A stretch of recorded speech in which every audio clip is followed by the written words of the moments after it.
Hello बच्चों, कैसे हैं सब लोग? क्या सब लोगों को मेरी आवाज़ आ रही है?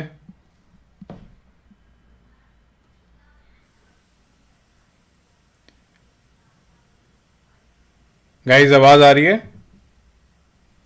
Mic testing, mic testing. Srishti, hi Srishti. या पिछली क्लास से कितने कितने लोग हैं? Srishti, I remember. Hi Shivani. या भाई, माइक टेस्ट इज गुड। पिछली क्लास से कितने लोग हैं? हाय विजय, सद्दाम, श्रेयस, धीरज, श्राव्या,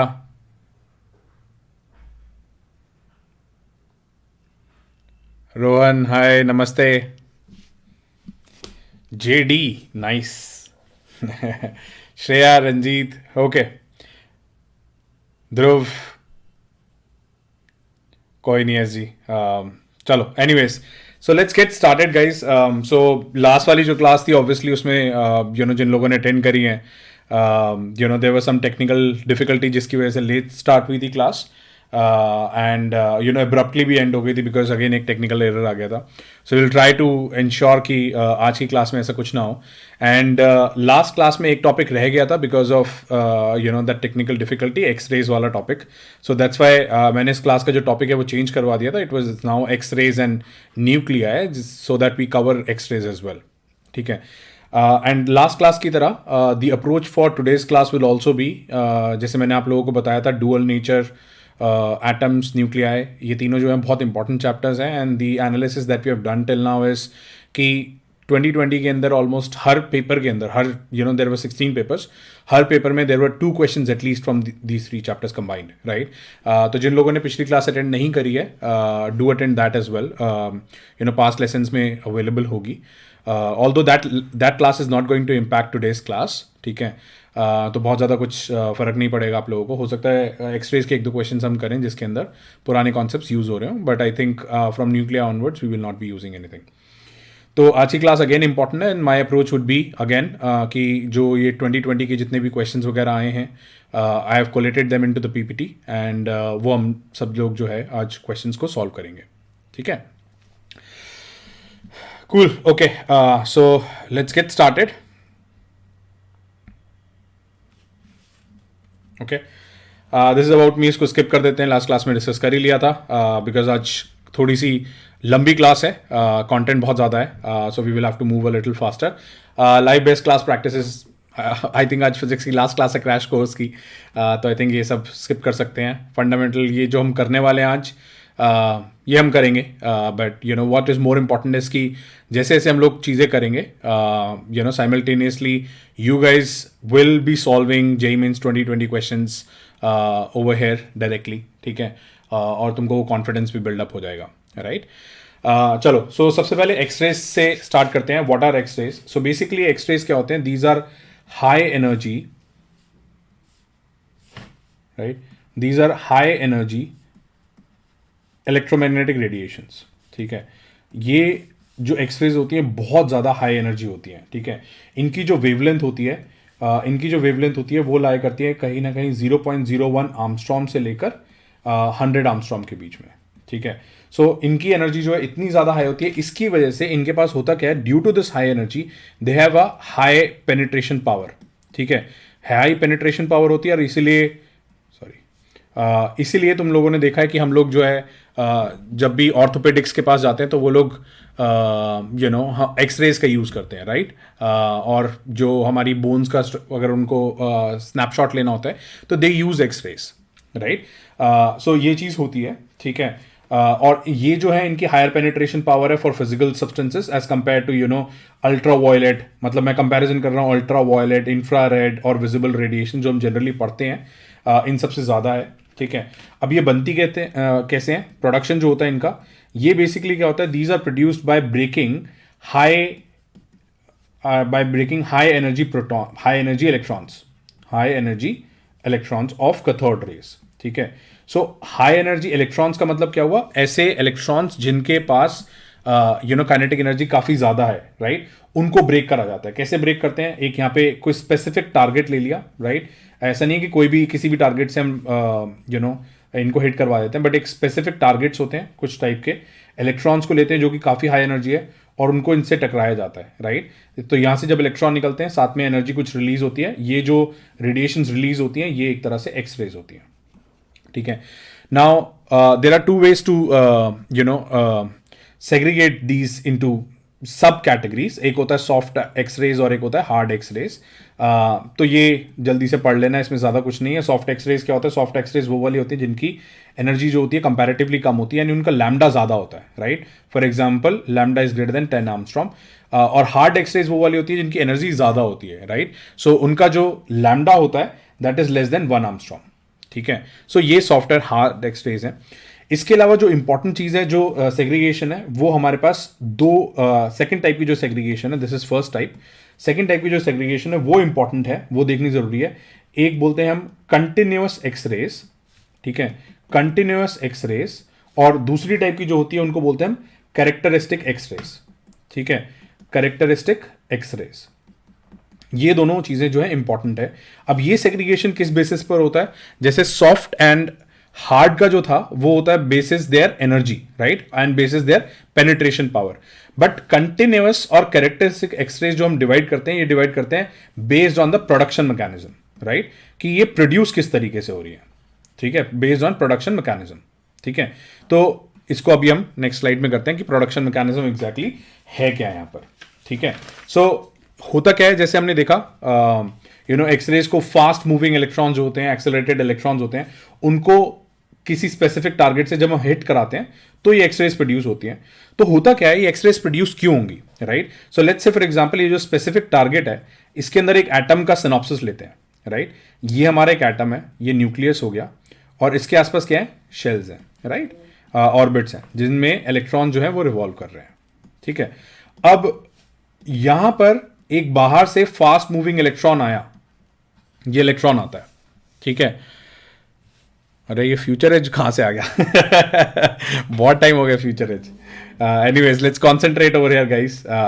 सो फास्ट मूविंग ये जो इलेक्ट्रॉन्स होते हैं जो बाहर से आया, फास्ट मूविंग इलेक्ट्रॉन जो होते हैं, अब दो तरीके से एनर्जी रिलीज हो सकती है। एक कि अगर ये let's say for example fast moving electron आया और ये किसी एक इलेक्ट्रॉन को किक आउट कर दे, ठीक है। जब ये इलेक्ट्रॉन को किक आउट करेगा तो होगा क्या, बाहर वाले जो इलेक्ट्रॉन्स हैं ये वापस अंदर आएंगे, बिकॉज अंदर की स्पेस खाली हो गई, राइट। जब ये अंदर आएंगे तो ऑब्वियसली उस केस में क्या होगा, energy will B radiated, right. ये एक एक्सरेज होती है, ठीक है। इनको बोलते हैं कैरेक्टरिस्टिक एक्सरेज। कैरेक्टरिस्टिक एक्सरेज कौन सी होती है? ये वो वाली एक्सरेज होती हैं जो बेसिकली इलेक्ट्रॉन्स को इजेक्ट करके बनती है। इलेक्ट्रॉन्स आर इजेक्टेड, ठीक है।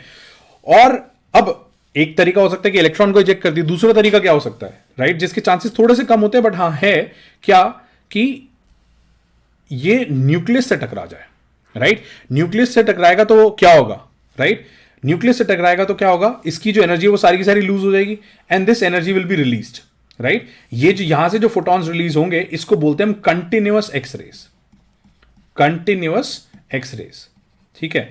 अब ये कंटिन्यूअस और कैरेक्टरिस्टिक बोला क्यों जाता है? बिकॉज होता क्या है, देखो अगर कोई बाहर का इलेक्ट्रॉन अंदर आकर वापस आएगा तो ये जो वेवलेंथ इन एक्सरेज की, कैरेक्टरिस्टिक एक्सरेज की जो वेवलेंथ निकलेगी वो कुछ स्पेसिफिक वैल्यूज होंगी, राइट। कैरेक्टरिस्टिक के केस में वेवलेंथ जो होगी इनकी कुछ स्पेसिफिक वैल्यूज होंगी, राइट, स्पेसिफिक वैल्यूज होंगी। स्पेसिफिक वैल्यू कौन सी होंगी कि भाई 2 से 1 में आया, 3 से 1 में आया, 4 से 1 में आया, 3 से 2 में आया, 4 से 2 में आया, and so on, right. So that is why these are called as characteristic X rays. Continuous जो है इनकी जो वेवलेंथ है या इनकी जो एनर्जी है, it could be anything, right. ये कुछ भी हो सकती है, कुछ भी क्यों हो सकती हैं? बिकॉज ये जो फास्ट मूविंग इलेक्ट्रॉन्स हैं इनके पास जो भी एनर्जी है वो सारी की सारी रिलीज हो जाएगी, राइट। तो ये जो एनर्जी थी इनके पास ये कुछ भी हो सकती है, right? It can be anything. It can be, just I'm taking a random example. 1 electron volt, 1.1 electron volt, 1.05 electron volt, 2 electron volt, 10 electron volt, blah blah blah, right? तो इसका मतलब जो ये एनर्जी रिलीज होगी ये एनर्जी भी सारी हो सकती है। It could take all the wavelengths, right? बहुत सारी वेवलेंथ ये ले सकता है। कैरेक्टरिस्टिक एक्सरेज क्या करेगा? सिर्फ स्पेसिफिक लेगा, ठीक है। तो इसलिए अगर हम इनका ग्राफ प्लॉट करते हैं तो इनका ग्राफ ना ऐसा आता है, स्पेक्ट्रम जो होता है, स्पेक्ट्रम, ठीक है, स्पेक्ट्रम जो होता है ये कैसा होता है, इसका ग्राफ कुछ ऐसा होता है। पहले मैं कंटिन्यूस बना रहा हूं गाइस, ठीक है, कंटिन्यूस को देखना। सो कंटिन्यूस में क्या होगा, ऐसे होगा, ठीक है। अब ये वाली जो होती है, ये इसको बोलते हैं लैम्डा मिन।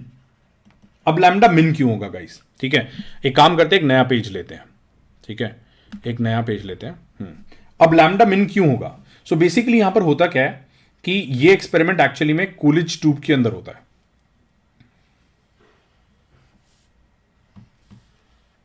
कूलिज ट्यूब के अंदर कराया जाता है। यहां पर एक हमारा कैथोड हो गया जहां से इलेक्ट्रॉन्स निकलेंगे, राइट, ये कैथोड हो गया, और यहां पर हम एक पोटेंशियल अप्लाई करवा देते हैं इसके अक्रॉस, और ये मेरा टारगेट मटेरियल होता है। This is called as my target material, ठीक है। यहां पर हमने क्या करा, ये पोटेंशियल जो है बहुत ज्यादा हाई पोटेंशियल यहां पर हम लगा देते हैं बैटरी के क्रॉस। तो ये जो इलेक्ट्रॉन्स यहां से निकलते हैं, ये बहुत ही तेजी से निकलते हैं, बहुत ज्यादा पोटेंशियल। तो इसका मतलब इनके बीच में जो पोटेंशियल डिफरेंस हो गया, राइट, पोटेंशियल डिफरेंस कितना है, ईवी, डेल्टा वी कितना है, ईवी। तो यही पोटेंशियल डिफरेंस क्या होगा, काइनेटिक एनर्जी के अंदर कन्वर्ट हो जाता है, राइट, क्योंकि उतनी तेजी से उसको खींचेगा। तो ये सारा का सारा जो पोटेंशियल डिफरेंस है, जब यहां से यहां पहुंच गया, तो क्या हुआ, ये सारे के सारे इलेक्ट्रॉन जो आए हैं, जो यहां से निकल रहे हैं, उनको ये एनर्जी मिल गई, विच इज ईवी। सो इसका मतलब क्या हुआ, जब इलेक्ट्रॉन स्पेसिफिक टारगेट को हिट करेगा, तो एनर्जी मिनिमम, के ई मिनिमम इलेक्ट्रॉन के पास कितनी होगी, वो कितनी हो जाएगी, ईवी, राइट, ईवी हो जाएगी। तो एक इलेक्ट्रॉन की काइनेटिक एनर्जी जो है, लास्ट क्लास में जो हमने पढ़ा था, क्या होती है, H C by lambda, right. तो इसको हम बोलेंगे लैम्डा मिन। तो यहां पर क्या हो जाएगा, lambda min will be equals to what, H C by E, ठीक है ना। सो ये चीज होती है। तो इसलिए क्या होता है, ये जो हमारा ग्राफ था, जो मैं आपको प्लॉट कर रहा था, वो ग्राफ कैसा होगा, ऐसा हो जाएगा, ठीक है। अब यहां पर देखो कि अगर पोटेंशियल जो है वो इनवर्सली प्रोपोर्शनल हो गया, यानी पोटेंशियल को अगर मैं बढ़ा दूंगा, ये पोटेंशियल मैं बढ़ा देता हूं, तो होगा क्या, ये जो लैम्डा मिन है कहां जाएगा गाइस, ये और लेफ्ट साइड चला जाएगा, है ना। और अगर मैं वी बढ़ा दूंगा, तो बेसिकली क्या हो गया, ये V1 मान लेते हैं, V2 मान लेते हैं।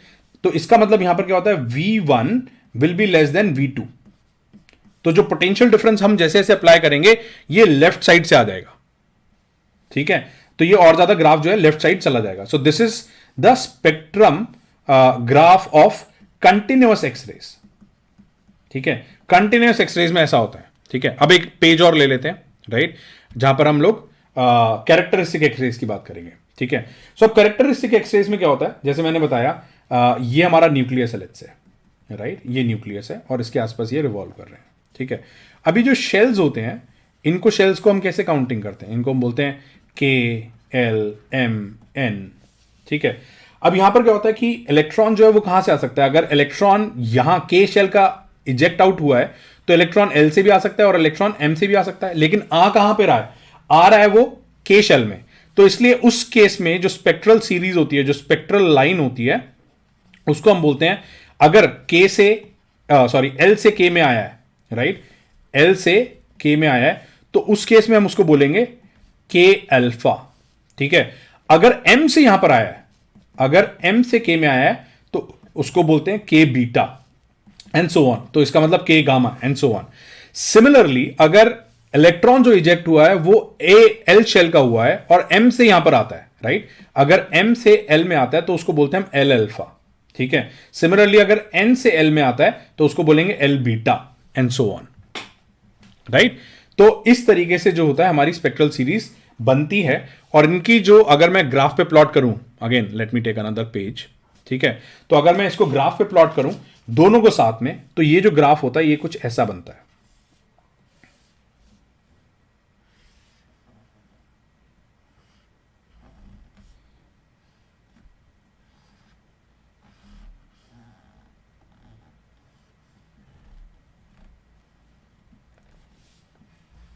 ठीक है। ये वाली जो वैल्यू होती है ये हो जाती है के बीटा, ये वाली जो वैल्यू हो जाती है ये हो जाती है के अल्फा, ये वाली वैल्यू हो जाएगी एल बीटा, और ये वाली वैल्यू हो जाएगी एल अल्फा, ठीक है। ये हो जाता है हमारा लैम्डा कट ऑफ, ठीक है, इससे कम नहीं हो सकती। सो ये हमारा ग्राफ बनता है, ठीक है, ये हमारा ग्राफ बनता है of intensity of rays versus lambda, ठीक है, ये हमारी ये जो पीक्स आ गई ये सारी की सारी हमारी कौन सी है, करेक्टरिस्टिक एक्सरेज हैं। और ये जो आ रही हैं ये सारी की सारी कौन सी आ रही हैं, जो बीच में ये बन रहे हैं, ये बन रहे हैं हमारे कंटिन्यूअस एक्सरेज की वजह से। ठीक है, तो देखो कुछ पर्टिकुलर वेवलेंथ की जो वैल्यू होती है वो एकदम से शूट अप कर जाती है। ठीक है, सो ये हमारा एक्सरेज है। ठीक है, ये हमारा एक्सरेज के बारे में था, राइट। चलो now let's move on to Moseley's law, right. अब यहां पर क्या होता है कि the wavelength of characteristic X-rays जो होती है हमारी, करेक्टरिस्टिक एक्सरेज की हम बात कर रहे हैं। ठीक है, करेक्टरिस्टिक एक्सरेज जो होती है कैन बी ऑब्टेन्ड बाय, इस फॉर्मूले को बोलते हैं हम modified Rydberg formula, modified Rydberg's formula.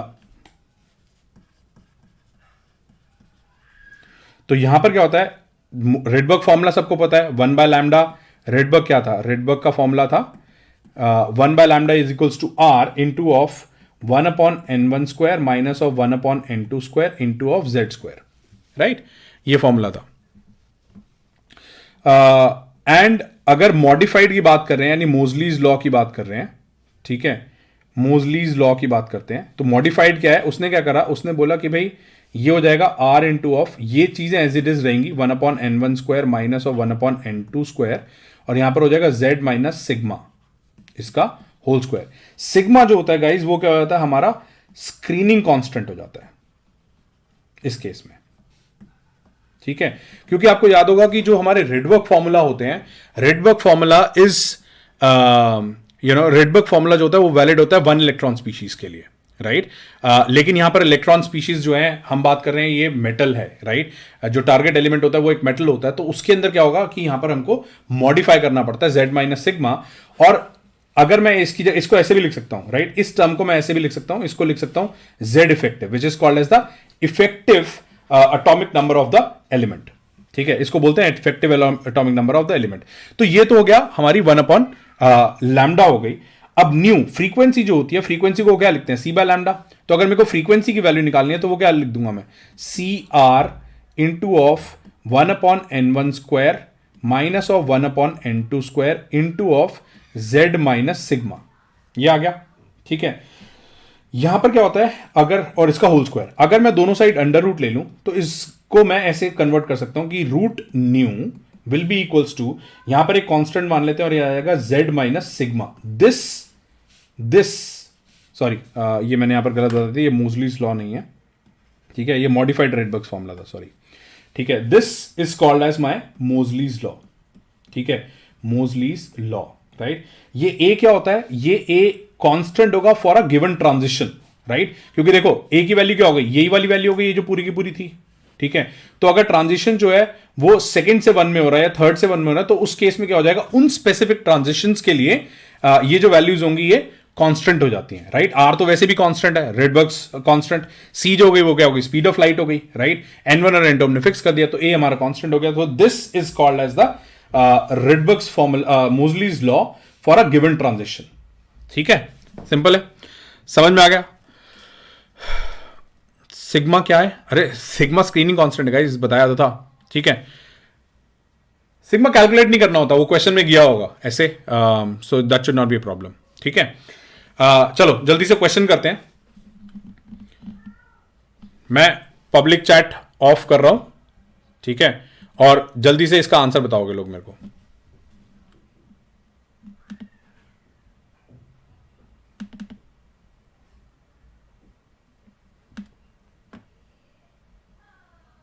Giving 1 minute to think.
Okay, time's up. Answer बताओ दोस्तों, क्या आ रहा है जल्दी से। सिंपल क्वेश्चन है काफी। डी गलत है दोस्त, बी भी गलत है। Venkat good, A Rohan A good, good Venkat. B गलत है दोस्त। Srishti right, A Ankur A right. Cool. तो यार सिंपल सा यार, अभी तुम लोगों को मैंने बताया क्या हो रहा है, राइट। चलो देखते हैं कि क्या हुआ क्वेश्चन के अंदर। क्वेश्चन में क्या पूछा गया, the intensity of X rays from a Coolidge tube is plotted against a wavelength lambda shown in the figure. तो हमने एक ग्राफ देखा अभी। The minimum wavelength is found to be lambda C and the wavelength of K alpha line. K alpha कौन सी थी याद है? के अल्फा थी जो कि एल से सॉरी एल से कहां पर आ रही थी? के अल्फा हमारी आ रही थी एल से के में, राइट। के अल्फा हमारी आ रही थी एल से के में, इसलिए उसको के अल्फा बोलते थे, यानी फिक्स्ड है, राइट। ये बोल रहा है इसके लिए क्या है, लैम्डा क्या है। As the accelerating voltage is increase. अब ये वैल्यू तो फिक्स रहती है ना गाइस, यही तो मैंने तुमको समझाया था, ये तो कभी भी चेंज नहीं होता। ये यानी कैरेक्टरिस्टिक वेवलेंथ जो है लैम्डा के जो है, this will be constant. Accelerating voltage का इसके ऊपर कोई फर्क नहीं पड़ता। एक्सेलरेटिंग वोल्टेज का किस पे फर्क पड़ता था, मैंने क्या बताया था? लैम्डा मिन जब हम निकालते थे, लैम्डा सी जो निकालते थे, उसका फॉर्मूला था क्या? उसका फॉर्मूला था H C upon EV, inversely proportional था। तो ये कह रहा है एक्सेलरेटिंग वोल्टेज जो है उसको इंक्रीज कर दिया। अगर इसको इंक्रीज करेंगे तो लैम्डा सी की वैल्यू क्या हो जाएगी, और कम हो जाएगी। अगर ये 1 है, पहले वाला था, तो बाद वाला क्या हो जाएगा, लैम्डा सी 2, और ये वाली वैल्यू क्या हो जाएगी, क्योंकि v इंक्रीज हो गया है तो लैम्डा क्या हो जाएगा, कम हो जाएगा, यानी लैम्डा सी 1, राइट। तो इसका मतलब क्या हुआ, पहले जो डिफरेंस था, पहले डिफरेंस क्या था, लैम्डा के माइनस लैम्डा सी 1, लैम्डा के माइनस लैम्डा सी 1, बाद में कितना हो गया, लैम्डा के माइनस लैम्डा सी 2। अब ऑब्वियस ही बात है, अगर सी 2 की वैल्यू कम है एज कंपेयर टू सी 1, तो यहां पर क्या होगा, ये वाली जो वैल्यू है ये बड़ी हो जाएगी, right. It will get increased. ये किसमें है, ऑप्शन ए में है, राइट। सो राइट, तो दिस इज द आंसर। चलो नेक्स्ट क्वेश्चन करते हैं जल्दी से, ठीक है। Again let's bring a timer over here and let's see कि कौन सही से करता है इसको। Again I am giving 1 minute.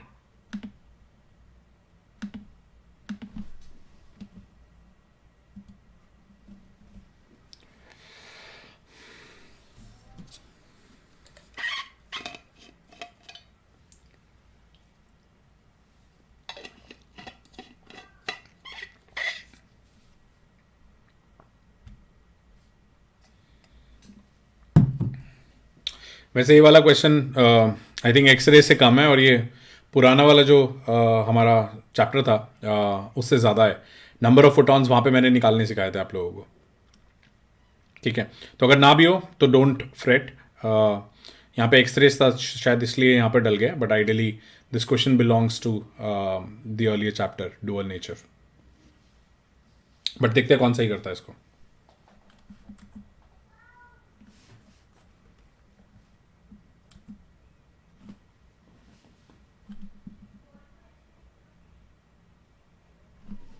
Okay,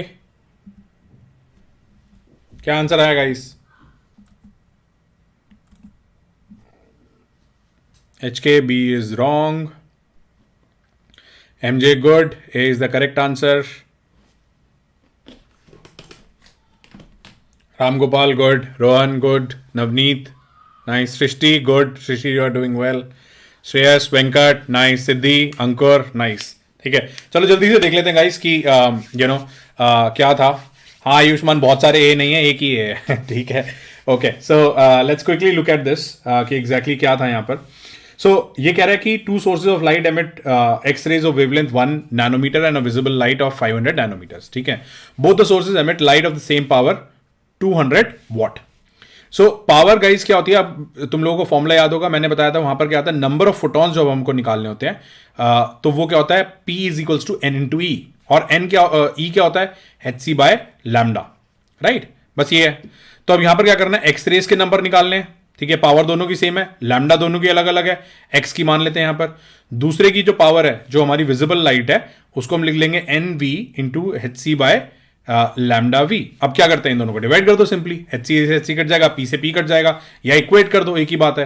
तो यहां से क्या आ जाएगा, बहुत ही जल्दी से आ जाएगा, NV by lambda V will be equals to what, NX divided by of lambda X. अब हमको क्या चाहिए, the ratio of number density of photons of X rays, यानी NX divided by NV. So nx by NV की value क्या आ जाएगी? nx by NV will be equals to what? Lambda x divided by of lambda v। Lambda x कितना दे रखा था? 1 nanometre. Visible light कितनी दे रखी थी? 500। कितना आ गया? 1/500। अब देखो दोस्तों कितने सिंपल क्वेश्चन है जो कि हमारे 2020 के अंदर आ रहे हैं। आप बताओ ये कोई मुश्किल है? बहुत ही सिंपल है, राइट? So nice. चलो आगे बढ़ते हैं। Okay, now what we are doing is now we are jumping to nuclei. ठीक है, सो एक्सरेज वाला पार्ट हमारा कंप्लीट हो गया। ठीक है, now we are moving to nuclear, size of a nucleus. ठीक है, सो न्यूक्लियस के साथ क्या है? न्यूक्लियस का किसी को पता है साइज कितना होता है? Anybody knows? वैसे आप लोगों ने सीबीएसई तो पढ़ी ली होगी, तो आई थिंक ये पढ़ ही रखा होगा। सो हुआ क्या कि बहुत सारे हम लोगों ने एक्सपेरिमेंट्स करे न्यूक्लियस के ऊपर, तो वहां से पता चला कि न्यूक्लियस जो होता है it is made up of a highly dense matter, right, which is called as nuclear matter. Nuclear matter बोलते हैं गाइस उसको। ठीक है, और इसकी जो डेंसिटी है अक्रॉस इसकी जो डेंसिटी होती है ना अक्रॉस मटेरियल्स, राइट, या अक्रॉस एटम्स, वो सेम है। ठीक है, वो ऑलमोस्ट सिमिलर है, डेंसिटी ऑलमोस्ट सिमिलर है। तो इसका मतलब क्या हुआ? इन्होंने बोला अगर डेंसिटी सिमिलर है, इफ डेंसिटी इज सिमिलर, तो उस केस में क्या होता है? डेंसिटी का फॉर्मूला क्या होता है? Is equals to what? Mass upon volume. ठीक है, और मास जो होता है, मास किसके ऊपर डिपेंड करता है? मास डिपेंड करेगा कि नंबर ऑफ न्यूक्लियॉन्स कितने हैं।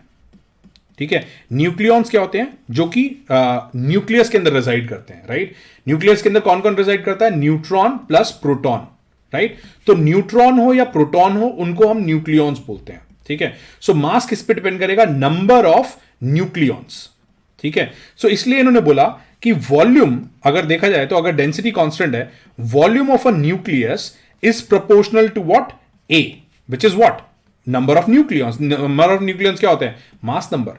मास नंबर क्या होता है? Number of protons plus number of neutrons. तो वही क्या हो गया? ए, राइट। तो यहां पर जब देखा गया वॉल्यूम क्या होता है? 4/3 pi R cube will be proportional to what? A. इसका मतलब क्या हो जाएगा? R will be proportional to what? A raise to the power of 1/3। और अगर मैं प्रोपोर्शनैलिटी कांस्टेंट लगाऊं तो क्या आ जाएगा? R is equals to R naught, क्योंकि सारी चीजें कांस्टेंट है। यहां पर बोला डेंसिटी कांस्टेंट है, 4/3 पाई कांस्टेंट है, राइट। तो यहां पर क्या आ जाएगा? A raise to the power of 1/3, right. Experiment से अगेन पता चला जो आर नॉट की हमारी वैल्यू है वो है 1.2 फर्मी मीटर, राइट, यानी 10 raise to the power of -15। इसको बोला जाता है फर्मी कांस्टेंट। ठीक है, फर्मी कांस्टेंट। नाउ अगर तुम लोग देखोगे तो कमाल की चीज क्या है? 1.2 into 10 raise to the power of -15 guys, -15। ठीक है, बहुत ही इतनी छोटी वैल्यू है कि आप सोच भी नहीं सकते, राइट। बहुत बहुत ज्यादा छोटी वैल्यू है, राइट। तो अगर तुम फर्स्ट ऑर्बिट की बात करोगे, ऑर्बिट का ऑर्बिटिंग, अगर मैं हाइड्रोजन की बात करता हूं, हाइड्रोजन का जो फर्स्ट ऑर्बिट है उसका रेडियस कितना होता है? 0.529 आर्मस्ट्रॉन्ग, राइट। आर्मस्ट्रॉन्ग यानी कितना हो गया? 10 raise to the power of -10, right. इसका मतलब गाइस तुम सोचो कि ये 10 raise to the power of 5 time का डिफरेंस है। ठीक है, क्लोज टू जीरो। हाँ बेटे, ऐसा मतलब सृष्टि बहुत ज्यादा माइन्यूट पार्टिकल्स हैं। क्लोज टू जीरो तो सब कुछ ही क्लोज टू जीरो आप ले सकते हो, but when we talk about these analysis हम लोग बहुत ग्रैनुलर डिटेल में जाकर करेंगे। ठीक है, सो बहुत ज्यादा छोटी छोटी वैल्यूज को हम लोग चेक करते हैं। यहां पर 10 raise to the power 5 times छोटा है, तो आप ये सोचो कि इतना बड़ा न्यूक्लियस है। मतलब इमेजिन करो कि 1 किलोमीटर, राइट, एक कोई सर्कल है जो कि 1 किलोमीटर के रेडियस पर है। ठीक है, 1 किलोमीटर के रेडियस पे, एंड जो न्यूक्लियस है उसका साइज कितना होगा अगर मैं 1 किलोमीटर से कंपेयर करूं, राइट? कितना हो जाएगा? 1 सेंटीमीटर। ठीक है, 1 सेंटीमीटर। ठीक है, सो 1 सेंटीमीटर का न्यूक्लियस है इतना सा, और जो इलेक्ट्रॉन रिवॉल्व कर रहा है वो कहां कर रहा है? 1 किलोमीटर के रेडियस पे, right. Now that is tremendous, right. तो ये गजब की चीज थी। ठीक है, चलो अब आगे चलते हैं। Nuclear stability. तो सबसे पहले न्यूक्लियर स्टेबिलिटी करने के लिए ये बहुत इंपॉर्टेंट है, हम पहले फोर्सेस देखते हैं कि न्यूक्लियस के अंदर कौन कौन सी फोर्सेस लग रही हैं। ठीक है, अब पहली चीज तो हमको पता है कि भाई इलेक्ट्रोस्टैटिक फोर्स लगेगी। ठीक है, इलेक्ट्रोस्टैटिक फोर्स सब लोगों को पता है ये कौन सी फोर्स होती है। ये गाइस होती है क्या? इलेक्ट्रोस्टैटिक फोर्स होती है जो हमारे प्रोटॉन्स के बीच में होगी आपस में, रिपल्शन। ये न्यूक्लियस के अंदर की फोर्सेस की बात कर रहा हूं, रिपल्शन। ठीक है, अब ये बोला गया यार अगर रिपल्शन इलेक्ट्रॉन की हम सिर्फ प्रोटॉन की अगर हम रिपल्शन देखेंगे तो न्यूक्लियस तो कभी स्टेबल हो ही नहीं सकता। तो उन्होंने क्या अज्यूम करा, मतलब ये मॉडल फिट कराते हैं, मॉडल फिट कराया कि एक और फोर्स है जिसको हम बोलते हैं लेट्स से न्यूक्लियर फोर्स, जो कि बहुत ज्यादा अट्रैक्टिव फोर्स है। ठीक है, ये एक हाईली अट्रैक्टिव फोर्स है, लेकिन ये सिर्फ और सिर्फ तब काम करती है जब डिस्टेंस जो होता है between nucleons is of the order of और less than 10 raise to the power of -15। सिर्फ और सिर्फ तब काम करता है। ठीक है, सिर्फ और सिर्फ तब काम करता है। तो ये बोला गया कि न्यूक्लियस के अंदर ये दोनों फोर्सेस जो हैं ये लग रही हैं, तो इसका मतलब क्या कर रहा है, न्यूक्लियर फोर्स जो है वो अट्रैक्टिव फोर्स है, ये अट्रैक्ट करके रख रही है, और ये रिपल्सिव फोर्स है जो कि दोनों को दूर भगा रही है। ठीक है, अब स्टेबिलिटी कैसे आएगी गाइस? तो स्टेबिलिटी कैसे आती है, मान ले तो मैं ये एक न्यूक्लियस है। ठीक है, ध्यान से देखना, ये शायद तुमको बुक्स में नहीं मिलेगा जो मैं पढ़ाने वाला हूं। ठीक है, ध्यान से देखना अब इसको। मैं बल्कि पब्लिक चैट मोड ऑफ कर देता हूं, अब इसको ध्यान से समझना कि हो क्या रहा है। ठीक है, तो यहां पर क्या होता है कि इलेक्ट्रॉन प्रोटॉन जो है वो तो आपस में रिपेल करेंगे, अगर वो रिपेल करेंगे तो क्या करेंगे, दूर दूर रहेंगे। ठीक है, तो ये वाला प्रोटॉन है, अगर मैं मानता हूं तो ये क्या करेगा, इस प्रोटॉन के ऊपर इस डायरेक्शन में फोर्स लगाएगा, ये वाला प्रोटॉन इस डायरेक्शन में इलेक्ट्रोस्टैटिक फोर्स लगाएगा, ये वाला प्रोटॉन इस डायरेक्शन में फोर्स लगाएगा। ठीक है, आपस में अट्रैक्ट भी कर रहे हैं, लेकिन यहां पर क्या होगा कि न्यूट्रॉन जो है न्यूट्रॉन यहां पर कहीं पे बीच में होंगे, वो क्या करेंगे, वो अपनी अट्रैक्टिव फोर्स लगाते हैं। ठीक है, जिसकी वजह से ये जो न्यूक्लियस है ये स्टेबल हो जाता है। न्यूक्लियस क्या हो जाता है, स्टेबल हो जाता है। एंड अब क्या होगा गाइस कि अगर इस न्यूक्लियस का साइज बड़ा हो गया, राइट, बड़ा हो गया, क्योंकि यहां पर लिमिटेशन क्या थी, न्यूक्लियर फोर्स तब एप्लीकेबल होती है जब डिस्टेंस होता है 10⁻⁻15 मीटर। ठीक है, तो अगर न्यूक्लियस बहुत बड़ा हो गया, राइट, मतलब हमने ये बोला कि भाई रेडियस की वैल्यू क्या होती है, 1.2 इंटू 10⁻⁻15 इंटू A⁻⁻1/3। ठीक है, अगर मान लेते हैं ए की जो वैल्यू है लेट्स से वो 1000 आ गई, एज्यूम, मतलब मैं तो एक हाइपोथेटिकल ले रहा हूं, 1000 भी लेने की जरूरत नहीं पड़ेगी, या चलो 1000 नहीं लेते, कुछ और ले लेते हैं। यहां पे मान लेते हैं ए की जो वैल्यू है वो है लेट्स से 125। ठीक है, तो यहां पर क्या आ जाएगा, 5 आ जाएगा, 1.25 इंटू 6 इंटू 10⁻⁻5 15, इतना रेडियस आ गया, राइट, रेडियस हो गया। डायमीटर कितना हो जाएगा, 12 इंटू 10⁻⁻15, राइट। इसका मतलब कई कई ऐसे हमारे जो न्यूट्रॉन्स है वो ऐसे हो सकते हैं जो कि प्रोटॉन के पास ना हो, राइट। तो वो क्या करेंगे, वो इतनी न्यूक्लियर फोर्स लगा ही नहीं पाएंगे कि उसको अट्रैक्ट करके रख पाए। तो उस केस में क्या होगा, ये जो रिपल्सिव फोर्स है ये ओवरकम हो जाएगी, राइट, ये ज्यादा बड़ी हो जाएगी, राइट। सो जो रिपल्सिव फोर्सेस थी उस केस में क्या हो जाएगा, वो हो जाएंगी greater than the attractive forces. और इस केस में क्या हो जाएगा, न्यूक्लियर जो है, हमारा जो न्यूक्लियस है वो अनस्टेबल हो जाएगा, ठीक है। और जब अनस्टेबल हो जाएगा तो कई कई न्यूक्लियस इतने बड़े हो जाते हैं कि वो इतना अनस्टेबल हो जाता है कि वो अपने आप ही छोटे न्यूक्लियस बनना, फॉर्म करना शुरू कर देता है, which is called as radioactivity, right. For example uranium वगैरह और ये सब, तो ये क्या करते हैं, ये रेडियो एक्टिव एलिमेंट्स में बन जाते हैं, ठीक है, रेडियो एक्टिव एलिमेंट्स में कन्वर्ट हो जाते हैं। कुछ ऐसे होते हैं जिनको थोड़ा सा ना ट्रिगर फिर भी चाहिए होता है, राइट, उनको आप थोड़ा सा हिट करो और वो क्या करेंगे, फिर ब्रेक कर जाएंगे, राइट। सो इसलिए होता क्या है कि जो वेरी हैवी न्यूक्लियाई हैं, वेरी हैवी न्यूक्लियाई, वो क्या होते हैं, वो अनस्टेबल होते हैं गाइस, ठीक है। ये जो फिनोमेना होता है इसको हम बोलते हैं रेडियो एक्टिविटी। समझ में आ गया। मैं प्राइवेट चैट पब्लिक चैट जो ऑफ कर रहा हूं, ये बताओ ये सबको समझ में आ गया, इसमें कोई कंफ्यूजन तो नहीं है? Is this clear to everybody? Because ये समझ में आ गया ना, तो उसके बाद चीजें क्लियर होनी शुरू हो जाती हैं कि अच्छा क्या हो रहा है, राइट। बाइंडिंग एनर्जी और ये आगे के आगे जो भी हम कॉन्सेप्ट्स पढ़ेंगे वो सब समझ में आने शुरू हो जाएंगे। ये बेस है, राइट, कि कैसे रेडियो एक्टिवेट होता है और क्या होता है। ओके, चलो, क्लियर, नाइस, गुड गुड, ठीक है। चलो, नेक्स्ट इज मास डिफेक्ट, ठीक है। सो मास डिफेक्ट बेसिकली क्या होता है कि हमने क्या देखा कि आइंस्टाइन ने ऑब्जर्व करा कि जब हमारे कुछ एलिमेंट्स बनते हैं, राइट, जब हमारे व्हाट हैपेंड, क्या क्लियर करना है बच्चे? हाँ, न्यूट्रॉन्स अट्रैक्टिव फोर्स, कोई भी न्यूक्लियन होगा, जो भी एलिमेंट, जो भी ऐसी चीजें हैं, प्रोटॉन भी एक दूसरे को अट्रैक्ट करेगा, ठीक है। क्यों? अगर उनके बीच में डिस्टेंस जो है वो कम हो जाएगा, ठीक है। प्रोटॉन न्यूट्रॉन भी आपस में अट्रैक्टिव फोर्स लगाएंगे, न्यूट्रॉन भी लगाएंगे, ठीक है। लेकिन जो रिपल्सिव फोर्सेज है वो सिर्फ प्रोटॉन के बीच में होगी, प्रोटॉन न्यूट्रॉन के बीच में कोई रिपल्सिव फोर्स नहीं होगी, ठीक है। चलो, मास डिफेक्ट पर आते हैं। तो मास डिफेक्ट क्या होता है? सो जब हमने ये देखा कि रेडियो एक्टिविटी है, ठीक है, रेडियो एक्टिविटी हो रही है, तो बहुत सारी ना एनर्जी रिलीज होती है। कई कई रिएक्शंस ऐसे होते हैं जिनके अंदर जो है ना एनर्जी बहुत ज्यादा रिलीज होती है। तो आइंस्टाइन ने ये ऑब्जर्व करा कि जब ऐसे न्यूक्लियर रिएक्शंस होते हैं, राइट, न्यूक्लियर रिएक्शंस होते हैं, जैसे तुम लोगों को पता होगा कि न्यूक्लियर रिएक्टर्स वगैरह जो होते हैं उनके अंदर जो है हम लोग न्यूक्लियर रिएक्शंस करते हैं और उनकी वजह से बहुत ज्यादा हाई एनर्जी निकलती है, right.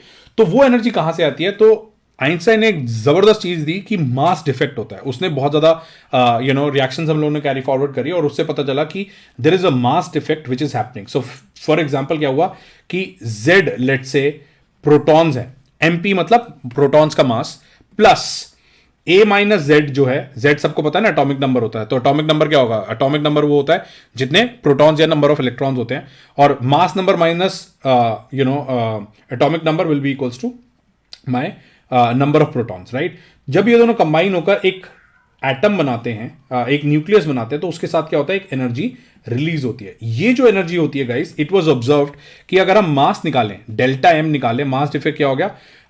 Mass of reactants minus mass of products. तो इसकी जो वैल्यू थी ये ग्रेटर देन जीरो हो जाती है। यानी क्या हुआ? कुछ मास डिफेक्ट हो गया, यानी इन दोनों का जो मास था ये कंबाइन होकर आइडियली उतना ही मास बनना चाहिए था, बट उतना नहीं बना, कुछ कम बना। तो ये जो मास डिफेक्ट है, आइंस्टाइन ने इक्वेशन दी जिसको बोला जाता है delta M C square, right. ये आइंस्टाइन ने इक्वेशन दी, उसने बोला कि ये जो मास डिफेक्ट होता है एनर्जी में कन्वर्ट हो जाता है, राइट, मास एनर्जी इक्विवेलेंस, ठीक है। और ये जो डेल्टा एम होता है, डेल्टा एम हम जनरली कैलकुलेट करते हैं 1 AMU के फॉर्म में, ठीक है, AMUs में कैलकुलेट होता है। और 1 AMU जो होता है वो होता है 1.6 इंटू 27 इंटू 10⁻⁻27 kg, ठीक है। और इसकी एक जनरल इजी फॉर्मूला होता है सी स्क्वायर, सी पता ही है 3 इंटू 10⁸। इनको हम जनरली क्या करते हैं, उसमें कन्वर्ट कर लेते हैं मेगा इलेक्ट्रॉन वोल्ट में। तो ये सीधा सा फॉर्मूला बन जाता है, ये सारे कॉन्स्टेंट्स की वैल्यू हमने मल्टीप्लाई कर दी, तो यहां पर आया था 931.5 मेगा इलेक्ट्रॉन वोल्ट, ठीक है। तो जब भी आपके पास क्वेश्चन आए पेपर के अंदर, ये ध्यान रखना, सीधा 931.5 अगर मेगा इलेक्ट्रॉन वोल्ट में पूछा हुआ है, 931 ले लो, 931.5 ले लो, that is almost the same.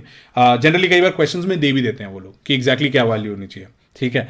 हाँ जी, ठीक है, बहुत समझदार हो तुम। 931.49, बहुत बढ़िया। सो डेल्टा एम से डायरेक्टली इसको मल्टीप्लाई कर देना और कुछ करने की जरूरत नहीं है, बट अगर जूल्स वगैरह में पूछा हुआ है तो फिर ऑब्वियसली उस केस में हमको बेसिक से जाना पड़ेगा, ठीक है। Let's move on quickly. Binding energy, ठीक है। सो बाइंडिंग एनर्जी बेसिकली क्या होती है कि ये कहता है कि न्यूक्लियस जो है अगर वो स्टेबल है तो वो स्टेबल इसलिए है बिकॉज न्यूक्लियर फोर्सेस जो हैं वो उनको बॉन्ड करके रखती हैं, ठीक है। न्यूक्लियर फोर्सेस क्या करती हैं? इन सारे न्यूक्लियंस को बहुत अच्छे से बॉन्ड करके रखती हैं अट्रैक्टिव फोर्सेस की वजह से, ठीक है।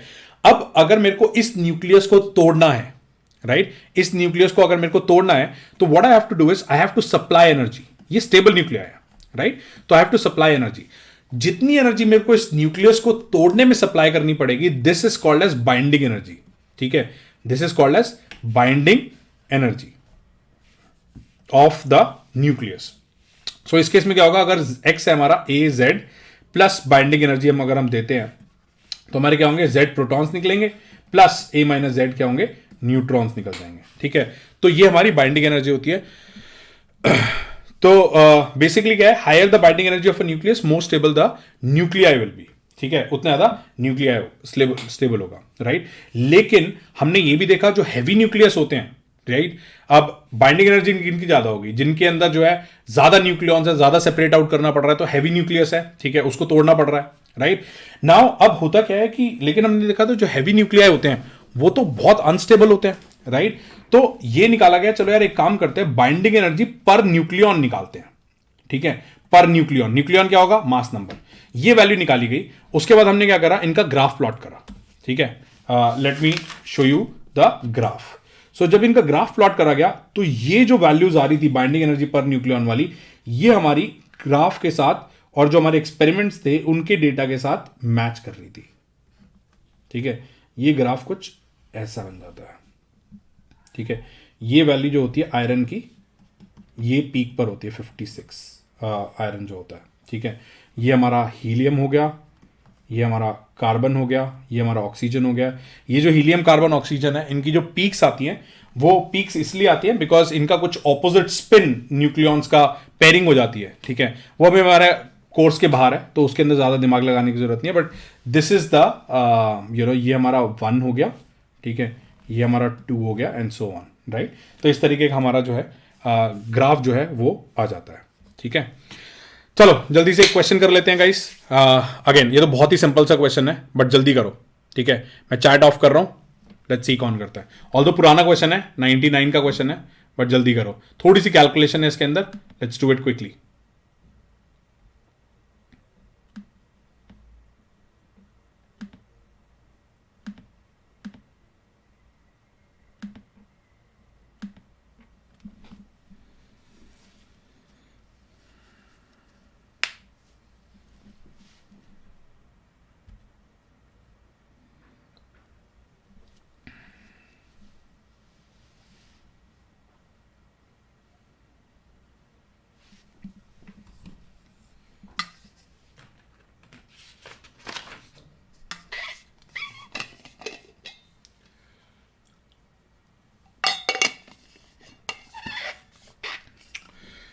JR, हाँ मतलब previous J recordings will be available, so that should not be a problem.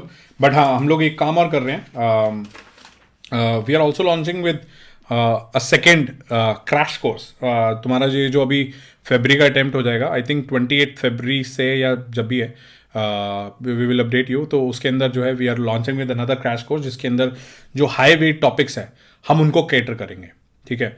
तो उसकी डिटेल्स अभी आएंगी बाहर, but we will not leave you. वो अप्रैल अटेम्प्ट तक तुम्हारा चलेगा, मार्च को कवर करेगा और अप्रैल को भी कवर करेगा, मई का देखते हैं कि क्या करना है। बट या these recordings should be available, ठीक है। चलो टाइम ओवर हो गया, लेट्स सी कि क्या आंसर आया।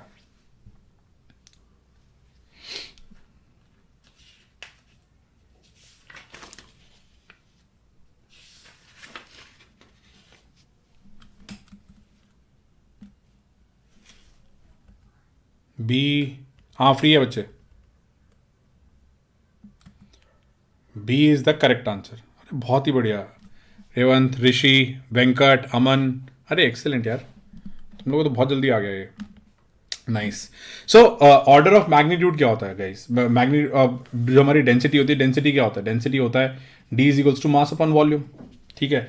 अब मास क्या होता है? मास यूरेनियम की अगर हम बात करी जाए तो मास होता है यूरेनियम का 235, ठीक है। 235 उसका प्रोटॉन नंबर होते हैं, ठीक है, सॉरी न्यूक्लियॉन्स होते हैं, राइट। डिवाइडेड बाय, अब ये एएमयू में होता है तो इसका मतलब क्या आ जाएगा, ये यहाँ पर दे भी रखा है, मास ऑफ वन प्रोटॉन कितना हो गया, इतना हो गया, 10⁻⁻27 ये आ गया। डिवाइड बाय वॉल्यूम क्या होता है, 4/3 pi which is 22.7 into R cube, right. R क्या होता है, आर नॉट, आर नॉट कितना था 1.2 इंटू 10⁻⁻15 का होल क्यूब, ठीक है, इंटू ए क्या था, अगेन नंबर ऑफ न्यूक्लियंस, वो कितना था 235, ये तो कैंसिल आउट ही हो गया, राइट। अब इसको जब आप कैलकुलेट करोगे your answer will come out to be B. थोड़ी सी कैलकुलेशन कर लेना, मैं यहाँ पे टाइम वेस्ट नहीं करना चाहता, ठीक है। लेट्स मूव ऑन क्विकली, जल्दी से सिंपल क्वेश्चन, इसमें तो मैं टाइमर भी नहीं दे रहा, जल्दी पढ़ो इसको और जल्दी आंसर बताओ इसका क्या आ रहा है, ठीक है। एमके के बाद, एमके मेरे को लास्ट दिख रहा है, उसके बाद जो भी आंसर करेगा मेरे को वो answer I will assume that कि वो इस क्वेश्चन का आंसर है।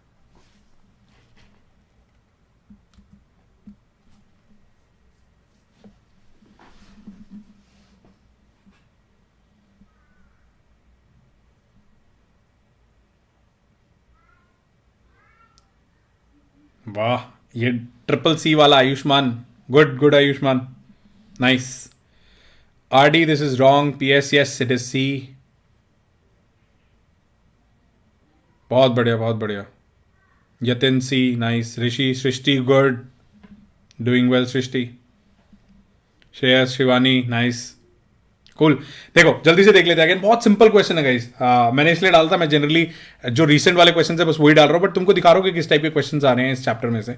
बाइंडिंग एनर्जी पर न्यूक्लियन का ग्राफ दे दिया, ठीक है, ये हमने अभी अभी पढ़ा भी। अब ये पूछ रहा है कि the process that would release energy, अब एनर्जी कब रिलीज होती है, जब एक स्टेबल न्यूक्लियर फॉर्म होता है, राइट। अगर अनस्टेबल न्यूक्लियर होता है तो उसको तो एनर्जी देनी पड़ती है। तो हम ये देखते हैं क्या हो रहा है, वाई जो है, वाई हमारा सबसे स्टेबल न्यूक्लियर है ना। अब वाई को अगर आप तोड़ोगे तो भाई गड़बड़ हो जाएगी ना, है ना। डब्ल्यू जो है, डब्ल्यू हमारा अनस्टेबल है, लेकिन उससे क्या बन रहा है, एक्स प्लस जेड बन रहा है। हो सकता है ये है, वो हो सकता है ना हो, कई कई बार क्वेश्चन ऐसे आते हैं जहां पर आपको you have to choose the best one, ठीक है। सी की बात करते हैं तो क्या कर रहा है, डब्ल्यू से 2y बन रहा है, अरे भाई ये तो दोनों जो प्रोडक्ट्स बन रहे हैं वो दोनों के दोनों हाईएस्ट स्टेबल है, और कुछ दिमाग लगाने की जरूरत नहीं है, C is the correct answer, ठीक है, वैसे मैं डीबी देख देता हूं तुमको, X is giving Y plus Z, X जो है वाई भी दे रहा है जेड भी दे रहा है, बट जेड जो है ना अनस्टेबल है, राइट, पता नहीं देना दे, राइट, सो बेटर आंसर क्या है यहां पर, सी। ठीक है, चलो लेट्स मूव ऑन क्विकली, अब इसको जल्दी से सॉल्व करो, मैं यहां पर चैट ऑफ कर रहा हूं।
ओके, 1 सेकेंड, चलो देखते हैं अब किसने सही करा इसको।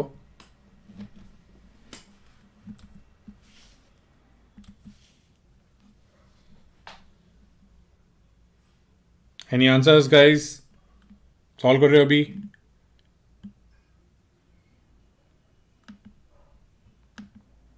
थोड़ी सी कैलकुलेशन लंबी है, आई एग्री, करो करो जल्दी करो इसको।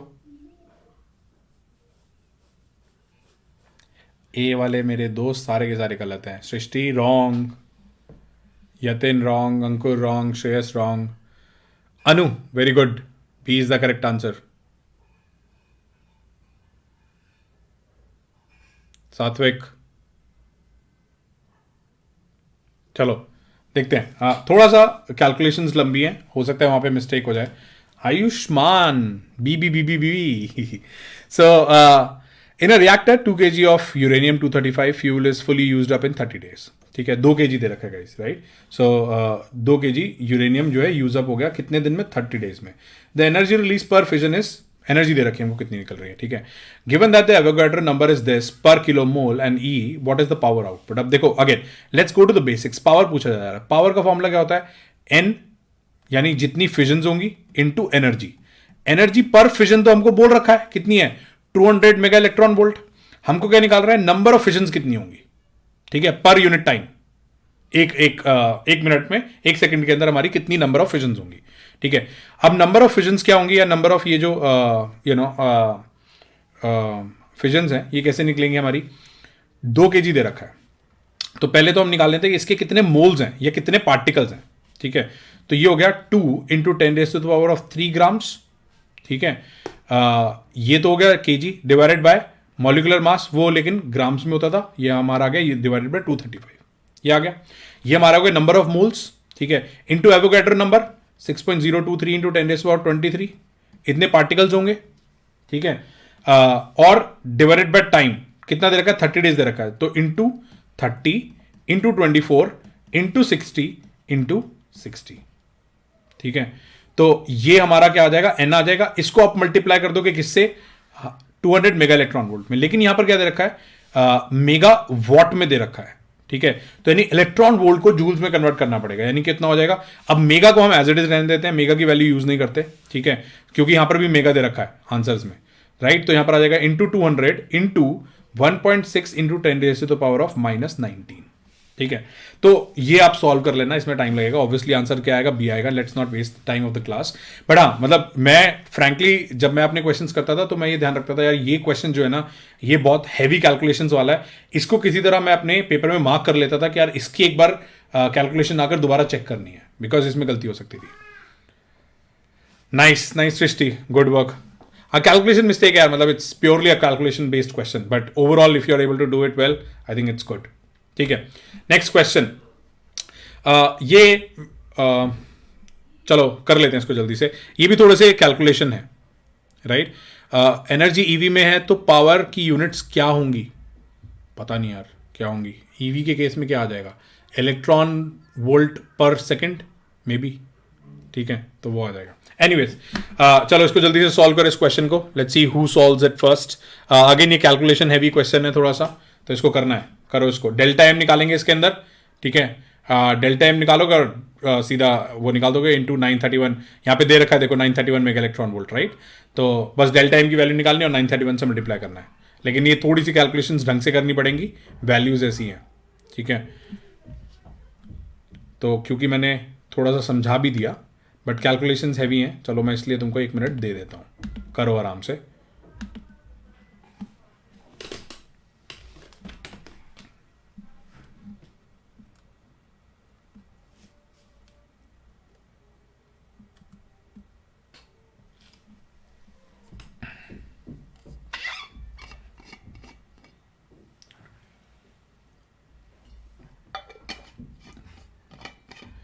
ऐसे बच्चे अभी पी की वैल्यू निकाली तो थी ना, एन की जगह हमने पी के पहले हम एन निकाल रहे थे, फिर उसके बाद हमने क्या करा था, P is equals to N के साथ मल्टीप्लाई कर दिया था 200 मेगा इलेक्ट्रॉन वोल्ट को, ठीक है। अब तुम चाहते हो कि मैं एग्जैक्ट सही चीज़ें लिखूं तो मतलब थोड़ा सा क्रैश कोर्स है इसलिए, अदरवाइज प्रॉपर क्लास होती है तो उसके अंदर we will write properly, but यहाँ पर थोड़ा सा तेज मूव करना पड़ता है इसलिए, अदरवाइज तुम्हारा कोर्स नहीं कंप्लीट होने वाला।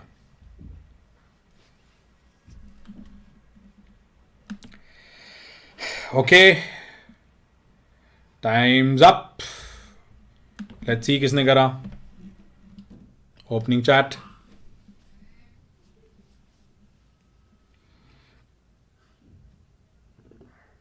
क्विकली किसी का आंसर आया? MS Tarun, D is wrong Tarun. Ayushman मेरे दोस्त गलत हो गया। Anu this is wrong. Navneet you are absolutely right. Shreyas you are absolutely right. Srishti बच्चे ये गलत हो गया। Nida B is right. Yatin B is right. Jashan B, absolutely B सही आंसर है हमारा, ठीक है। सो कुछ नहीं करना यार, ये डेल्टा एम जल्दी से निकाल लेना। कुछ ज़्यादा डिफिकल्ट क्वेश्चन नहीं है। अगेन अगर गलती हुई होगी तो हमारी कैलकुलेशन में हुई होगी। कुछ नहीं करना है, एनर्जी का जो फॉर्मूला है वो क्या करना है, डेल्टा एम सी स्क्वायर करना है, ठीक है। और वही 931 डेल्टा एम इंटू 931। अब डेल्टा एम कैसे निकालेंगे? तो ये कह रहा है बाइंडिंग एनर्जी निकालनी है। बाइंडिंग एनर्जी क्या होती है कि भाई जब हम किसी एटम को या न्यूक्लियस को उसके कांस्टेंट पार्टिकल्स में तोड़ देते हैं, यानी कितने होंगे, 50 प्रोटॉन्स निकलेंगे प्लस 70 जो है हमारे कितने निकलेंगे, न्यूट्रॉन्स निकलेंगे, राइट। तो क्या करना है, इनका मास, इन दोनों का मास माइनस इसका मास, बस ये करना है। तो यानी क्या हो गया, 50 इंटू मास ऑफ प्रोटॉन कितना दे रखा है, 1.00783, ठीक है। ये हो जाएगा हमारी डेल्टा एम की वैल्यू, ठीक है, प्लस 70 इंटू ये वाली वैल्यू कितनी है, 1.00867 माइनस ऑफ ये कितना दे रखा है, 119.902199, कुछ वैल्यू नहीं जोड़नी, ठीक है। ये डेल्टा एम निकाल लेना और इसको 931 से मल्टीप्लाई कर देना, ठीक है। Sir isn't it delta M C square into, नहीं डेल्टा एम सी स्क्वायर नहीं होता बच्चे।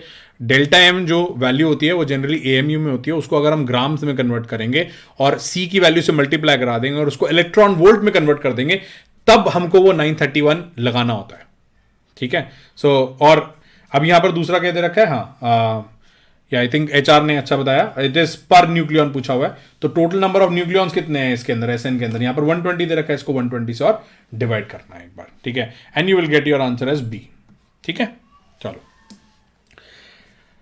हाँ बच्चे, आर नोट्स मिलेंगे बिल्कुल, ये अपलोड होगा पूरा का पूरा, जो भी हम अभी लिख रहे हैं वो अपलोड होगा, ठीक है। But I will still recommend कि जब भी अब लिखो, वैसे तो आज तुम्हारी लास्ट क्लास है, बट अपने आप नोट्स बनाने की हैबिट डालो, ठीक है। चलो let's move on to alpha decay. Alpha decay या अल्फा मिशन जो हमारा होता है, राइट। सो ये हम थोड़ा सा रेडियो एक्टिविटी की तरफ आ रहे हैं, जहां पर एट न्यूक्लियस जो है वो अपने आप डिसइंटीग्रेट करने शुरू कर देते हैं, ठीक है। सो यहां पर होता क्या है कि जो अल्फा डीके कब होता है, ये उनके अंदर होता है जो कि लार्ज साइज न्यूक्लियस होते हैं, ठीक है। लार्ज साइज न्यूक्लियस के अंदर होता है, ठीक है। तो यहां पर क्या होता है कि न्यूक्लियर फोर्सेस जो होती है उनकी शॉर्ट रेंज हो जाती है, ठीक है। बिकॉज ऑफ शॉर्ट रेंज तो होती है ये, because of short range of nuclear forces जो बड़े साइज वाले होते हैं ना उनके अंदर जो रिपल्सिव फोर्सेस होती हैं वो बढ़ जाती हैं। इसलिए क्या होता है कि न्यूक्लियस क्या करता है, ये जो बड़ा वाला न्यूक्लियस है ना ये डिसइंटीग्रेट कर जाता है so that it's nuclear size reduces. Alpha क्या होगा, अल्फा में 4 न्यूक्लियॉन्स होते हैं गाइस, है ना, अल्फा के अंदर 4 न्यूक्लियॉन्स होते हैं। तो उनको करने के लिए ये क्या करता है, डिसइंटीग्रेट कर जाता है y में, which will be a-4 and z-2 plus एक अल्फा निकलेगा 4-2 और साथ में क्या होगा, कुछ एनर्जी रिलीज होगी। ठीक है, तो ये हमारा अल्फा डीके होता है जिसके अंदर ये सारे काम होते हैं। ठीक है, अब ये जो काइनेटिक एनर्जी, इसमें जो डेल्टा ई निकलेगा यानी जो एनर्जी रिलीज होगी, ये वाली जो एनर्जी हमने लिखी हुई है ये क्या होगा, ऑब्वियस सी बात है ये आ जाएगा mass of reactants minus mass of products, यानी क्या आ जाएगा mx minus of my minus of m alpha into of क्या 931.5 मेगा इलेक्ट्रॉन वोल्ट। तो जब भी ऐसे रेडियो एक्टिविटी होती है जिसके अंदर अल्फा डीके से रेडियो एक्टिविटी हो रही है, उसके अंदर जो है इतनी एनर्जी हमारी जो है रिलीज करती है। और ये जो एनर्जी होती है this is shared as part of kinetic energy of Y and alpha. ठीक है, इन दोनों के अंदर शेयर हो जाती है। तो इसलिए हमारे पास क्या है, कुछ काइनेटिक एनर्जी की भी यहां पर लिंक्स हैं। ठीक है, और अगर ऐसा होता है कि इफ, ठीक है, इन केसेस में ऐसा भी होगा कि if x was at rest, ठीक है, एक्स अगर रेस्ट पर है तो उस केस में मोमेंटम जो होता है वो भी कंजर्व्ड रहता है, momentum is conserved, right, conserved, right, यानी मतलब किसका मोमेंटम कंजर्व होगा, एक्स वाई और अल्फा का, राइट। सो डेल्टा ई की अगर हम वैल्यू की बात करते हैं तो वो क्या हो जाएगा, delta E will be equals to half M Y V Y का whole square plus of half M alpha V alpha का होल स्क्वायर। एक्सोथर्मिक है बच्चे, तभी तो एनर्जी रिलीज हो रही है, देखो ना। ठीक है, राइट, तो ये हमारा आ गया। और हमको ये बात पता है कि तो हम यहां पर क्या कर सकते हैं, हमको ये बात पता है कि M Y V Y will be equals to M alpha V alpha, ये वो वाले केस के लिए जब मोमेंटम कंजर्व्ड है हमारा। ठीक है, सो अगर मैं एम वाई और इसकी जगह वी अल्फा की जो वैल्यू है वो डाल देता हूं, M Y V Y divided by of M alpha, तो यहां पर क्या हो जाएगा, y की टर्म्स में हमारे पास आंसर आ जाएंगे। या फिर हम इसको अगर इसको इक्वेट करें तो यहां पर क्या आ जाएगा, हाफ मतलब half M alpha V alpha, ठीक है, या इसकी जगह उल्टा कर देते हैं, ठीक है, अल्फा की टर्म्स में लिख लेते हैं। तो let us do one thing, ये वाली जो वैल्यू है इसको सब्स्टिट्यूट कर देंगे हम एफ अल्फा ये, ठीक है, इसका whole square divided by of यहां पर आ जाएगा एम वाई। ठीक है, नहीं सॉरी मैं क्या गलत कर रहा हूँ, एम वाई आ जाएगा, राइट, एम वाई आ जाएगा। सो बेसिकली मैंने क्या करा, दोबारा से बताता हूँ, देखो मैं क्या कर रहा हूँ। सो ये वाली जो हमारी वैल्यू है एम वाई वी वाई, इसको मैं क्या लिख रहा हूँ, एम अल्फा वी अल्फा। अगर मैं इसको स्क्वायर कर दूं तो ये भी स्क्वायर हो जाएगा। तो मैंने क्या करा, इसको ऊपर स्क्वायर कर दिया और नीचे क्या कर दिया, एम वाई कर दिया। ठीक है, तो यहां पर क्या आ गया, हाफ एम अल्फा का स्क्वायर वी अल्फा का square divided by of M Y plus of half M alpha और वी अल्फा का स्क्वायर। अब यहां से क्या कर लूंगा, मैं कॉमन ले लेता हूं। ठीक है, क्या कॉमन ले लिया, M alpha V alpha square, यानी क्या आ गया, half M alpha V alpha का स्क्वायर, और यहां पर क्या आ गया, 1 plus of M alpha divided by of M Y. ठीक है, तो ये हमारे पास वैल्यू आ गई। अब हमको ये बात पता है कि एम अल्फा की वैल्यू क्या होती है, एम अल्फा क्या होता है 4, ए वाई क्या होता है ए माइनस 4, तो यानी क्या आ गया हाफ, यानी यहां पर आ गया half M alpha V alpha, या फिर इसको ऐसे लिख सकते हैं, ये हो जाएगा हमारी kinetic energy of alpha, kinetic energy of alpha हो गई हमारी। ठीक है, सो यहां पर क्या आ जाएगा, 1 प्लस ऑफ एम अल्फा की वैल्यू क्या आ गई 4 divided by what A minus 4। ठीक है, अब एक नया पेज ले लेते हैं। ठीक है, तो हमारा अभी तक क्या चल रहा था, काइनेटिक एनर्जी क्या आ रही थी, kinetic energy will be equals to total kinetic energy delta E will be equals to K E alpha into of 1 plus 4 divided by of A minus 4। इसको मैं क्या लिख सकता हूं, K E into alpha into of A divided by of A minus 4। इसका मतलब क्या हुआ, के ई अल्फा की जो हमारी वैल्यू आ रही है वो आ रही है डेल्टा ई जो हमारी टोटल एनर्जी थी into A minus 4 divided by of A. ठीक है, सिमिलरली अगर मैं के ई वाई की वैल्यू निकालूंगा तो गाइस क्या आ जाएगा, ये टोटल 1 होना चाहिए, यानी यहां पर क्या आ जाएगा into 4 divided by of A, right. तो हमारी काइनेटिक एनर्जी की यहां पर वैल्यूज आ जाती हैं। ठीक है,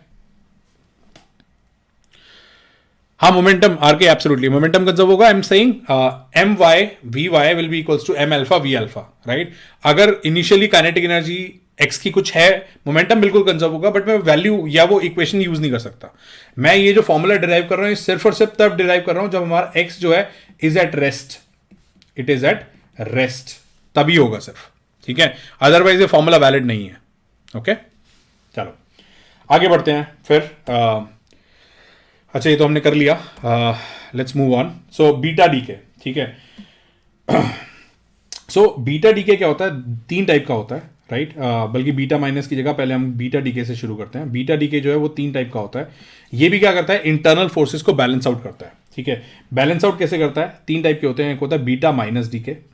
सो बीटा माइनस डीके जो होगा उसके अंदर क्या होगा कि इलेक्ट्रॉन जो होता है, सो यहां पर क्या होता है, न्यूट्रॉन जो है, neutron डिसइंटीग्रेट्स into a proton plus electron. ठीक है, 0 -1. ठीक है, सो यहां पर क्या होता है, क्योंकि ये बेसिकली क्यों होते हैं, क्योंकि न्यूक्लियर फोर्सेस जो है ना इसमें बहुत ज्यादा हाई है. Nuclear forces are high. ये किन एलिमेंट्स में होता है? जहां पर न्यूक्लियर अट्रैक्टिव फोर्स जो है वो बहुत ज्यादा हाई है. ठीक है, सो ये न्यूक्लियर फोर्सेस हाई है, इसीलिए हम लोग क्या करते हैं, यहां पर बीटा माइनस डीके होगा, क्योंकि वो न्यूट्रॉन जो है, न्यूट्रॉन अगर प्रोटॉन बन जाएगा यानी क्या हो जाएगा, अट्रैक्टिव फोर्सेस बहुत ज्यादा हाई हो गई हैं, बहुत ज्यादा कंसाइज करा हुआ है, वो क्या करेगा, न्यूट्रॉन जो है डिसोसिएट कर जाएगा प्रोटॉन में, जिससे क्या होगा, इसकी अब रिपल्सिव फोर्स भी आ जाएगी. प्रोटॉन जो आया इसकी एक रिपल्सिव फोर्स भी आ गई, जिसकी वजह से अब थोड़ा सा वो एट ईज फील कर रहा है. ठीक है, सो इस केस में क्या होता है कि बीटा माइनस डीके के अंदर ये होती है हमारी equation, A Z will be giving you y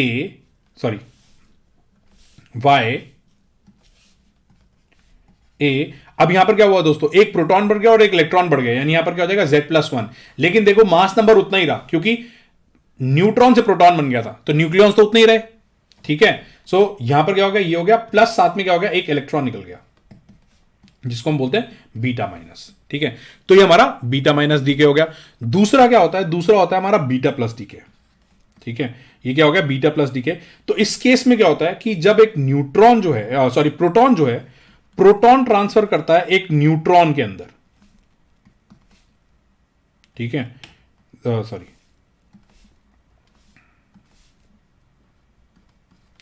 अब साथ में क्या होगा, क्योंकि इसको बैलेंस आउट करना है, तो यहां पर एक तरह से एक पॉजिटिव इलेक्ट्रॉन निकलता है, जिसका चार्ज जो है वो पॉजिटिव होता है. ठीक है, so this is called as a beta emission. ये अगेन कब होगा, ये तब होगा जब हमको न्यूक्लियस जो है उसके अंदर repulsive forces are more than attractive forces. तो ये उल्टा काम करता है. ठीक है, सो ये उल्टा काम करेगा. तो इस केस में जो इक्वेशन बनेगी वो बनेगी क्या, वो बनेगी, अगर एक एटम है जिस एक न्यूक्लियस है जिसका ये है, अब इसमें क्या हुआ गाइस, अगर y बनेगा तो अब देखो इसका मास नंबर क्या हुआ, फिर से सेम रहा, क्योंकि प्रोटॉन क्या बन गया, न्यूट्रॉन में, राइट. प्रोटॉन बन गया न्यूट्रॉन में, तो मास नंबर तो सेम रहा. लेकिन क्या हुआ कि हमारा जो एक प्रोटॉन था वो कम हो गया, यानी क्या हुआ, एटॉमिक नंबर जो है वो कम हो जाएगा, और ये इलेक्ट्रॉन भी लिबरेट, पॉजिट्रॉन बन गया एक तरह से. ठीक है, सो ये हो जाता है यहां पर, और साथ में क्या आ जाएगा, बीटा प्लस, राइट. सो ये हमारी बीटा प्लस की इक्वेशन होती है डीके की. ठीक है, आगे चलते हैं के कैप्चर. के कैप्चर मेरे ख्याल में बुक्स वगैरह में शायद मेंशन नहीं है, बट हाँ इसको जल्दी से कर लेते हैं, ज्यादा कुछ नहीं है. So K capture is similar to, this is similar to beta plus only. ठीक है, बीटा प्लस की तरह ही होता है. इसमें सिर्फ क्या होता है कि ये सिर्फ और सिर्फ बहुत कम केसेस में होगा ये, लेकिन ये कब होगा, जब जो पहला वाला शेल है वो न्यूक्लियस के बहुत पास होता है, ये डिस्टेंस जो है ना बहुत क्लोज होगा. तो इस केस में क्या करता है, ये जल्दी से यहां से ना इलेक्ट्रॉन को खींच लेता है अंदर. ठीक है, इलेक्ट्रॉन जो है, नहीं न्यूट्रॉन वगैरह भी बता रहा हूं बच्चे. ठीक है, तो ये इलेक्ट्रॉन को क्या करेगा, न्यूक्लियस के अंदर खींच लेगा. That is why it is called as K capture. K shell से इलेक्ट्रॉन को खींच लेता है. This is similar to beta plus, क्योंकि इसकी इक्वेशन अगर आप देखोगे तो क्या होगा, एक प्रोटॉन एक इलेक्ट्रॉन के साथ मिलकर क्या दे रहा है, एक न्यूट्रॉन बना रहा है, राइट. बीटा प्लस में भी ये हो रहा था, प्रोटॉन जो है वो न्यूट्रॉन बन रहा था, इसलिए हम इन दोनों को ऑलमोस्ट सिमिलर ही मानते हैं. बहुत सारी जगहों पर कराया नहीं जाता, लेकिन यहां पर क्या होगी, थोड़ी सी इक्वेशन अलग होती है, क्योंकि एक्स ए जेड है. अब यहां पर कोई इलेक्ट्रॉन निकल नहीं रहा, तो यहां पर क्या हो जाएगा, न्यूक्लियॉन्स उतने रहे, लेकिन प्रोटॉन खत्म हो गया, तो क्या हो गया, Z-1. यहां पर आप देखोगे, देखो प्लस में कुछ नहीं है, सिर्फ ये इक्वेशन बनती है.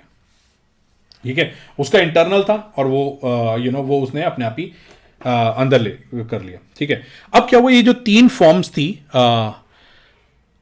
तीन जो फॉर्म्स थी, हाँ नहीं है बच्चे, लेकिन क्या हुआ, एक अभी क्वेश्चन कराऊंगा जो जिसके अंदर जेई मेंस के ऊपर क्वेश्चन आया हुआ है, मतलब लिखा हुआ है प्रोटॉन कैप्चर, ठीक है, सॉरी के कैप्चर जो है ना, इलेक्ट्रॉन कैप्चर उसके अंदर लिखा हुआ है, तो इसलिए जो है मैं इसलिए करा दिया था, मैंने कहा क्या पता पूछ लें, कंफ्यूज करने के लिए देते हैं और कुछ नहीं है, ऐसा कुछ भी नहीं है, ठीक है। So violation of conservation laws in beta decay, right, conservation laws. So basically यहां पर क्या होता है कि जब इन्होंने देखा बीटा डीके, तो बीटा जैसे हमारा जो अल्फा डीके था, अल्फा डीके में देखा गया कि भाई अल्फा की एनर्जी और हमारी इसकी एनर्जी और मोमेंटम कंजर्वेशन, वो सारी की सारी जो हमने इक्वेशंस बनाई थी वो वैलिड थी। लेकिन यहाँ पे प्रॉब्लम क्या हो रही थी, जब एक्स जो है वो वाई प्लस बीटा में कन्वर्ट होता है, तो आइडियली होना क्या चाहिए, क्यू वैल्यू की अगर हम बात करते हैं, राइट, जो एनर्जी निकल रही है Q value of a certain reaction, ये इस रिएक्शन की क्यू वैल्यू है, के वाई जो है ये इसकी जो काइनेटिक एनर्जी है, काइनेटिक एनर्जी ऑफ वाई, ये क्या हो रही है, अलग अलग केसेस में ये कांस्टेंट रह रही है, ठीक है, क्योंकि क्यू वैल्यू हर बार कांस्टेंट होगी, राइट, हर बार। और बीटा जो है, लेकिन बीटा की जो वैल्यू है, बीटा की जो काइनेटिक एनर्जी है, वो हर बार ना वेरिएबल आ रही थी, मतलब एक बार रिएक्शन करा जिसका क्यू वैल्यू सेम है, दूसरी बार करा कुछ और आ गई, तीसरी बार करा कुछ और आ गई, राइट, तो ये गड़बड़ हो रही थी। वाई की वैल्यू हर बार कांस्टेंट आ रही है, लेकिन बीटा की वैल्यू हर बार चेंज हो रही है, तो इसमें लगा यार कंजर्वेशन ऑफ एनर्जी में तो गड़बड़ है, ठीक है। और ये भी देखा गया कि kinetic energy of Y plus kinetic energy of beta is less than Q value, ठीक है। इसका मतलब क्यू वैल्यू कौन सी होती है, क्यू वैल्यू वही होती है जो हमारी निकल रही होती थी, डेल्टा ई जो मैंने निकाला था ना अल्फा डीके में, वही होती है। तो इसकी क्यू वैल्यू निकाली और देखा कि ये वैल्यू जो है काइनेटिक एनर्जी इन दोनों से कम है, यानी एनर्जी कहीं तो जा रही है, ठीक है सर। पर अगर अट्रैक्टिव फोर्सेस ज्यादा है तो स्टेबिलिटी ज्यादा है, फिर बीटा माइनस डीके क्यू होता है। अगर अट्रैक्टिव फोर्सेस ज्यादा हैं तो बहुत ज्यादा आप खींचोगे, बहुत ज्यादा कंसाइज करोगे, राइट, बहुत सारे के सारे न्यूक्लियस बहुत ही ज्यादा कम स्पेस के अंदर अगर आप कर दिए, वो भी अनस्टेबल होता है। और वो हमने बाइंडिंग एनर्जी पर न्यूक्लियन वाला जब ग्राफ देखा था, राइट, इफ यू रिमेंबर, वहां पर क्या था, मैं जल्दी से पीछे लेके चलता हूं क्या हुआ था, right. Binding energy per nucleon का देखो ग्राफ क्या था, कहां गया वो, आगे गया, हाँ ये रहा, ये देखो यहां पर क्या करा, ये कम है, ये वैल्यू कम क्यों हाइड्रोजन की, ये ऊपर होनी चाहिए थी फिर तो, राइट। तो जनरली क्या होता है, ये वाली जो वैल्यूज होती है ना, इस रेंज के बीच में, इस रेंज के बीच में हाईएस्ट स्टेबिलिटी होती है, ठीक है। इससे कम अनस्टेबल होती है, इससे ज्यादा भी अनस्टेबल होते हैं। इसी वजह से वो क्या करता है, वो या तो डिके करेगा या फिर कई बार क्या करते हैं, तुम लोगों ने सुना होगा फ्यूजन रिएक्शन, राइट, जो सन पर होता है, हम कहते हैं हाइड्रोजन हाइड्रोजन कंबाइन होकर हीलियम बन जाता है, लेकिन उसको भी करने के लिए बहुत हाई एनर्जी चाहिए, राइट, बहुत ज्यादा हाई एनर्जी चाहिए, ठीक है। डीके करके अनस्टेबल क्यों होना चाहेगा, नहीं अनस्टेबल नहीं होएगा ना, अनस्टेबल थोड़ा हुआ, उसने सिर्फ एक बीटा प्लस उसने अपना क्या करा, प्रोटॉन को कम कर दिया, ठीक है, सॉरी बीटा माइनस ने उसने क्या करा, अपना न्यूट्रॉन जो था इसको कम कर दिया, यानी अट्रैक्टिव फोर्सेस कम कर दी, रिपल्सिव बढ़ गई, पहले बहुत ज्यादा अट्रैक्टिव थी, एक अट्रैक्टिव को कम कर दिया, राइट, तो वो एट ईज है, that is why this beta minus decay happens, ठीक है, अंडरस्टूड आर के। चलो एनीवेज आगे चलते हैं। हाँ, तो यहां पर मैं कह रहा था ये होता है। सिमिलर क्या हुआ, जो लीनियर मोमेंटम आइडियली होना क्या चाहिए भाई, momentum of Y plus momentum of beta जो होना चाहिए वो क्या हो जाना चाहिए, जीरो होना चाहिए, बट ऐसा नहीं था, ठीक है, मोमेंटम उनका जीरो नहीं आ रहा था, ठीक है। Lighter elements undergo fusion and heavier elements undergo fission, absolutely, वो अभी आगे करेंगे बच्चे, ठीक है। सो यहां पर क्या हुआ अगेन, तो पहला कंजर्वेशन ऑफ एनर्जी हमने देखा कि यार यहां पर कुछ एनर्जी और है किसी और बंदे के पास, क्योंकि बीटा की जो एनर्जी है वो वेरिएबल है और इन दोनों का जो सम है वो हमेशा क्यू वैल्यू से कम आ रहा है। दूसरा देखा कि मोमेंटम जो है वो कंजर्व नहीं है, मतलब अगर एक्स जो है हमारा, एक्स अगर रेस्ट पर भी है तब भी ऐसा हो रहा था कि मोमेंटम इनका कंजर्व नहीं आ रहा था, ठीक है। थर्ड क्या होता है, कंजर्वेशन ऑफ एंगुलर मोमेंटम, एक और थ्योरी है जिसमें बोला गया कि न्यूक्लियॉन्स होते हैं ना, उनके पास भी स्पिन एंगुलर मोमेंटम होता है, which is again given by similar two electrons plus minus h/2π, ठीक है। अब इसके अंदर अगर देखा जाए तो n01 ये अगर क्या करेगा, ये प्रोटॉन देगा और एक इलेक्ट्रॉन देगा, तो क्या हुआ, इसका कुछ स्पिन मोमेंटम, इसका spin momentum plus minus h/2π, इसका भी प्लस माइनस h/2π, ठीक है। अगर मैं इनका भी देखूं तो या तो ये दोनों ऐड होंगे, दोनों मतलब प्लस माइनस हो जाएंगे, तो क्या आ जाएगा, h/π आएगा, या फिर ये दोनों क्या होंगे, अगर सब्ट्रैक्ट भी होंगे तो या तो जीरो आ जाएगा या फिर क्या आएगा, h/π आएगा, प्लस माइनस h/π। लेकिन लेफ्ट साइड पर देखा जाए तो इसका जो स्पिन एंगुलर मोमेंटम है वो तो h/2π ही है, ठीक है। तो ये दोनों भी अलग हो गई वैल्यूज, या तो ये जीरो या h/π आएगा, ये h/2π आएगा। फिर दोबारा लगा यार कुछ गड़बड़ हो रही है यहां पर, तो एंगुलर मोमेंटम भी कंजर्व नहीं कर रहा, ठीक है। तो यहां से क्या हुआ, हमारी एक पॉलीज आए भाई साहब, उन्होंने क्या करा, एक हाइपोथेसिस दी, ठीक है। आर के अभी टाइम नहीं है हमारे पास सिर्फ 20 मिनट्स ले गए हैं, ठीक है। आई विल अगर टाइम बचा definitely will come at the last, ठीक है। अभी जल्दी जल्दी मूव करते हैं, बहुत बचा हुआ है, अभी रेडियो एक्टिव भी बचा हुआ है, 20 मिनट्स हमारे पास, ठीक है। सो पॉली आया, पॉली ने क्या करा, अपनी न्यूट्रिनो हाइपोथेसिस दी। पॉली ने बोला ये जो बीटा डीके होता है इसके अंदर हमेशा एक न्यूट्रिनो और निकलता है, ठीक है। ये उसने अपनी थ्योरी दी कि एक न्यूट्रिनो निकलता है, राइट। न्यूट्रिनो के बहुत सारे कैरेक्टरिस्टिक्स होते हैं, जैसे उसका चार्ज होगा वो जीरो होगा just like a photon, energy होती है उसकी just like a photon and so on, spin angular momentum उसके पास होगा, वो एक मोमेंटम भी कैरी करेगा, उसके पास एनर्जी भी होगी like a photon.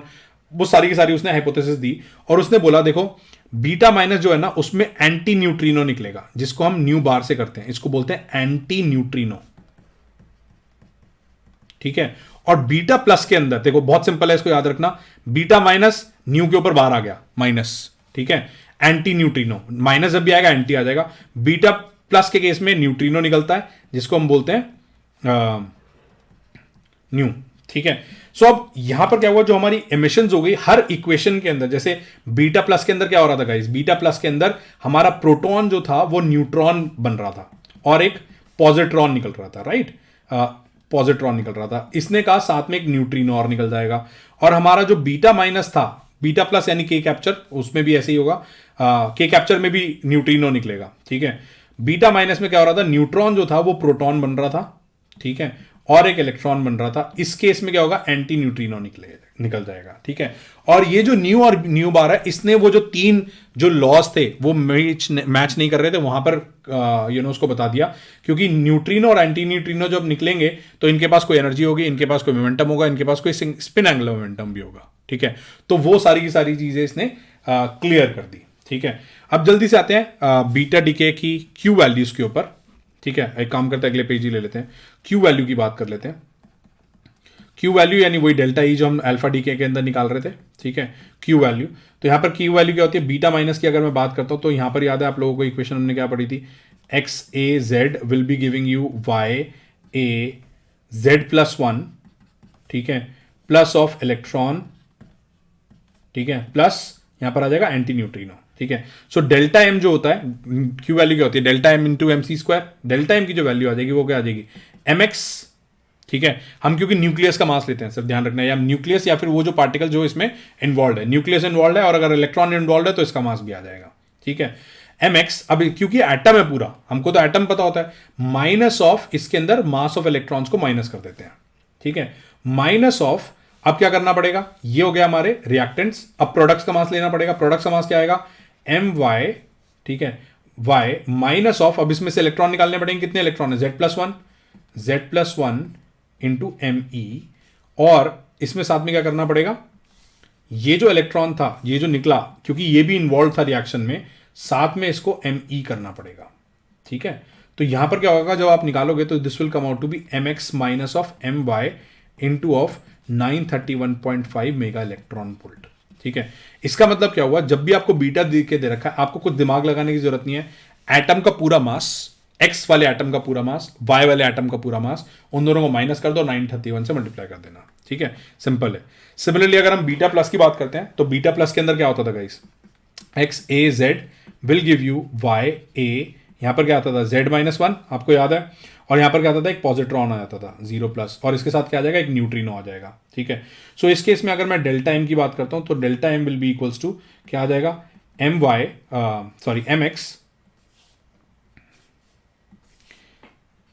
M X minus of Z M E, वही इलेक्ट्रॉन्स का मास,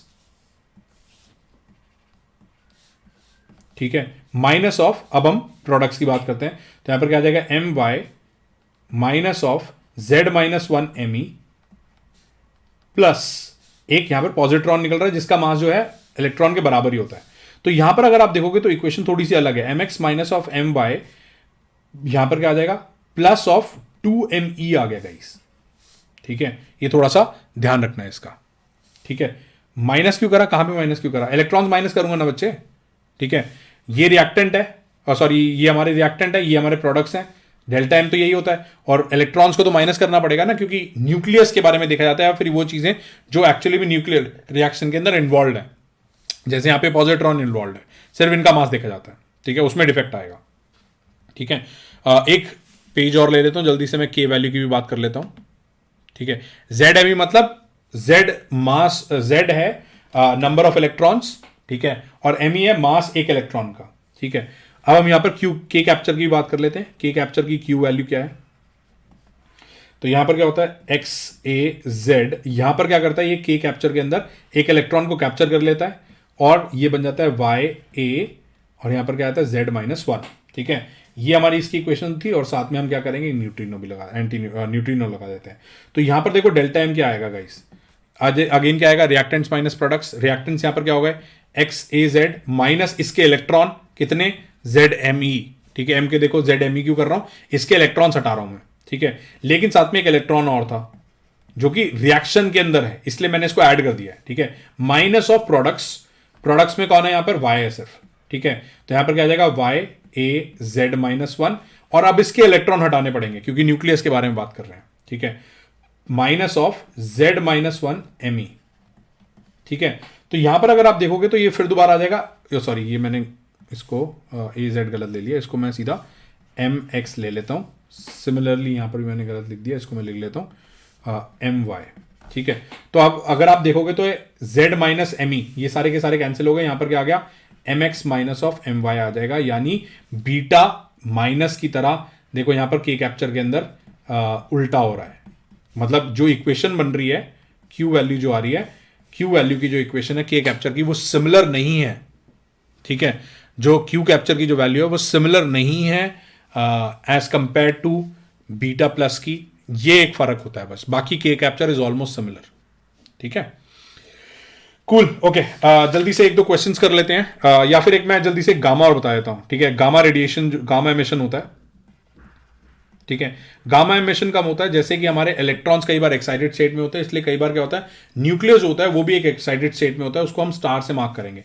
तो कई बार क्वेश्चन ऐसे होते हैं, जनरली क्या होता है गामा एमिशन कब होगा, जब अल्फा डीके हो रहा होता है, तो या फिर कोई भी और रेडियो एक्टिव एलिमेंट्स होते हैं वो अल्फा या बीटा एमिशन होता है, तो साथ साथ में उसके गामा भी हो जाता है, ठीक है। कैसे होता है कि एक्स जो है अगर वो वाई स्टार बना, ये स्टार बन गया यानी एक्साइटेड स्टेट में चला गया प्लस अल्फा निकल गया, अभी एक्साइटेड स्टेट में, तो जब ये वापस आएगा अपने नॉर्मल स्टेट में तो ये वाई बनेगा और साथ में एक गामा रेडिएशन देगा, ठीक है। बस इतना सा है, ठीक है। नहीं बेटे जल्दी से करना है और अभी रेडियो एक्टिविटी भी है, ठीक है। ये क्वेश्चंस मैं छोड़ रहा हूं आप लोगों के लिए, ये अपने आप कर लेना, इट इज वेरी सिमिलर। देखो यहां पर क्या है प्रोटॉन कैप्चर लिखा हुआ है, राइट, और यहां पर वही मास निकालना है, सब कुछ सेम है, इसलिए मैं क्वेश्चन छोड़ रहा हूं, एक्सरसाइज में है, अपने आप कर लेना। जल्दी से आगे बढ़ते हैं, रेडियो एक्टिव डीके लॉ। वैसे तो रेडियो एक्टिविटी तुम लोगों ने केमिकल काइनेटिक्स में कर ली होगी, but still I am doing this radioactive decay law. सबको पता है कि जो एलिमेंट्स हैं वो फर्स्ट ऑर्डर काइनेटिक्स के साथ डीके करते हैं, ठीक है। तो इसलिए सबको पता है कि D N by D T जो होता है that is proportional to what N, और इसलिए यहां पर जो है फॉर्मूला बन जाता है N is equals to N not E raise to the power of minus lambda T. ये सबको पता है। लैम्डा जो होता है वो होता है डीके कांस्टेंट, ठीक है। लैम्डा जो होता है वो होता है डीके कांस्टेंट, राइट। एन जो होते हैं, एन होता है नंबर ऑफ पार्टिकल्स लेफ्ट, कितने पार्टिकल्स बच गए, राइट। अब इस रेडियो एक्टिव एलिमेंट के एन नॉट क्या होता है, जो इनिशियल नंबर ऑफ पार्टिकल्स थे, ठीक है, इनिशियल पार्टिकल्स थे। एक और टर्म होती है जिसको बोलते हैं एक्टिविटी। एक्टिविटी क्या होती है लैम्डा इंटू एन, यानी एक्टिविटी होती है rate of disintegration, rate of disintegration. तो अगर मैं लैम्डा, तो इसको लैम्डा से अगर दोनों साइड मल्टीप्लाई करा दूं तो ये हो जाएगा lambda N not E raise to the power of minus lambda T. इसका मतलब क्या हो गया, नई जो एक्टिविटी है वो भी क्या होती है A naught E raise to the power of minus of lambda T, सी हो जाता है, ठीक है। This is called as rate of disintegration, okay. Half life ये मैं डिटेल में नहीं पढ़ा रहा कि कैसे आता है कैसे नहीं आता। 0.693 डिवाइडेड बाय लैम्डा, या फिर इसको ऐसे भी लिखा जाता है ln2 डिवाइडेड बाय लैम्डा। ये चलो जल्दी से बता देता हूँ। n की जो वैल्यू है जब वो n नॉट बाय 2 हो जाती है, यानी हाफ एलिमेंट्स बच जाते हैं, हाफ पार्टिकल्स बच जाते हैं, तो वो होता है E raise to the power of minus lambda T.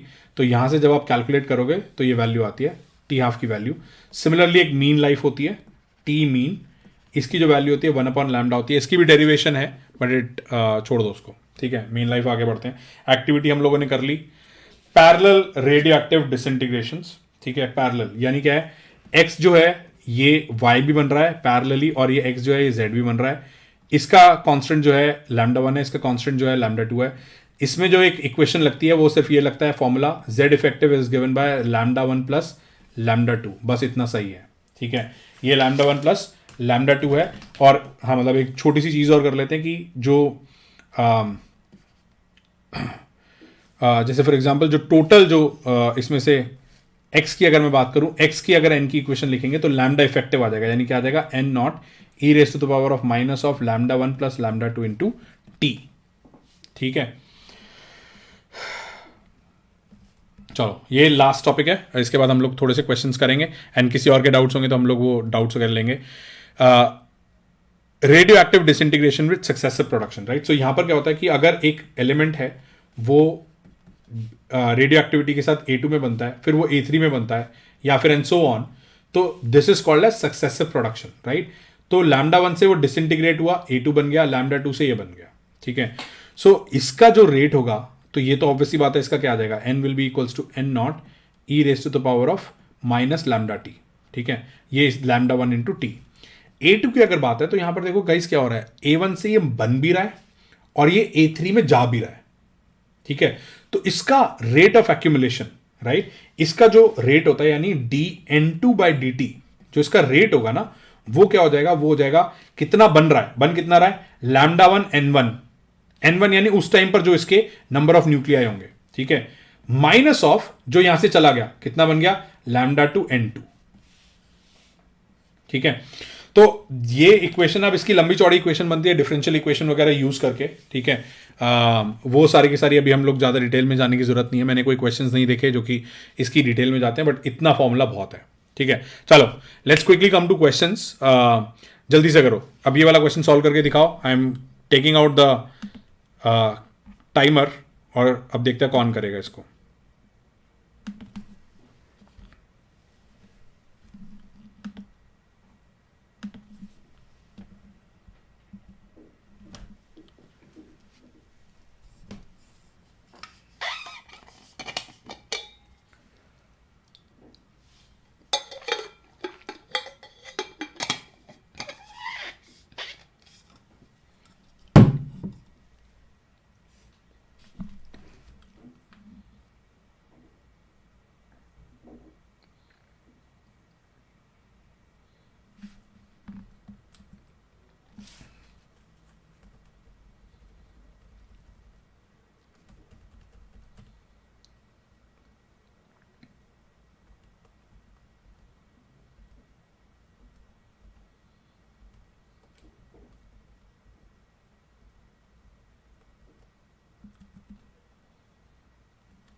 थोड़ी सी कैलकुलेशन है, बहुत ज़्यादा नहीं है। लेट्स सी किसने करा इसको solve. I am just opening the chat.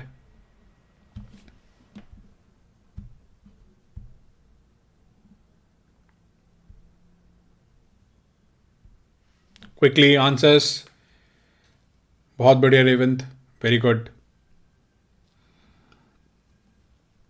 Shreyas good, C, absolutely C is the correct answer guys. बहुत ही सिंपल क्वेश्चन है, राइट, इसमें कुछ भी नहीं है। A star can convert all helium nuclei completely into oxygen, right. तो वो कर दिया, और यहाँ पर क्या दे रखा है, हीलियम का न्यूक्लियस दे रखा है और ऑक्सीजन दे रखा है। तो ऑब्वियस सी बात है, अगर हम मास नंबर्स की बात करें तो हीलियम 4 2 होता है और ऑक्सीजन जो होता है यहाँ पर 16 हो जाता है, 16 8, राइट। तो इसका मतलब क्या होगा, यहाँ पर 4 हो जाएंगे, राइट, तभी बैलेंस आउट होगी इक्वेशन। तो डेल्टा एम की अगर हम बात करते हैं, डेल्टा एम कितना आ गया, 4 इंटू ऑफ हीलियम का 4.0026 minus of 15.994 into of 931.5 mega electron volt, ठीक है। जब आप इसको मल्टीप्लाई करोगे you'll get the answer S C, ठीक है। बहुत ही सिंपल है, right. Okay, moving on to the next one. चलो लेट्स सी ये कौन करता है।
Okay, time's up. Chat on कर रहा हूं मैं।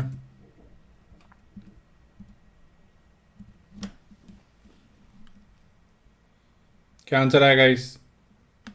इंटीजर बेस्ड है।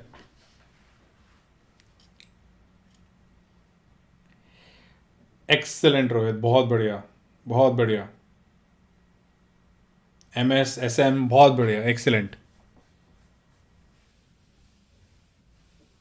श्रेयस एक्सेलेंट एक्सेलेंट, बहुत बढ़िया बहुत बढ़िया। ठीक है, देखो गाइस, अगेन सिंपल, बहुत ज़्यादा मुश्किल क्वेश्चन नहीं है, बट एक बार देखने में मुश्किल लगता है, राइट? सो ये क्या बोल रहा है कि average amount of fuel at the beginning is such that the total power requirement of the village is 12.5% of the electrical power available from the plant at that time.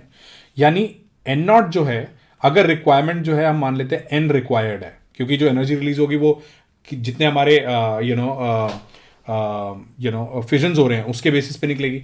तो एन रिक्वायरमेंट का जो N not है वो कितना है? 12.5% है। 12.5/100 ये हमारा एन नॉट है।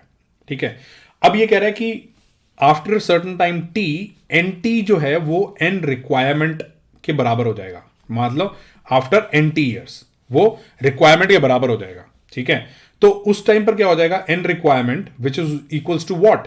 एंड रिक्वायरमेंट था हमारा, अगर मैं इसको उधर क्रॉस मल्टीप्लाई करा दूं, वैसे भी 12/8 हो जाता है, तो यह कितना हो जाएगा? सॉरी, मैंने कुछ गलती कर दी क्या? नहीं, हाँ गलती कर दी, उल्टा लिख दिया मैंने। सॉरी, एन रिक्वायरमेंट जो है वो एन नॉट का 12.5% है। ठीक है, ये इधर आएगा, तो यानी क्या हो जाएगा? एन रिक्वायर्ड जो है वो हमारा हो गया एन नॉट बाई 8। अब इसका फॉर्मूला क्या होता है? किसी भी टाइम पर क्या होता है?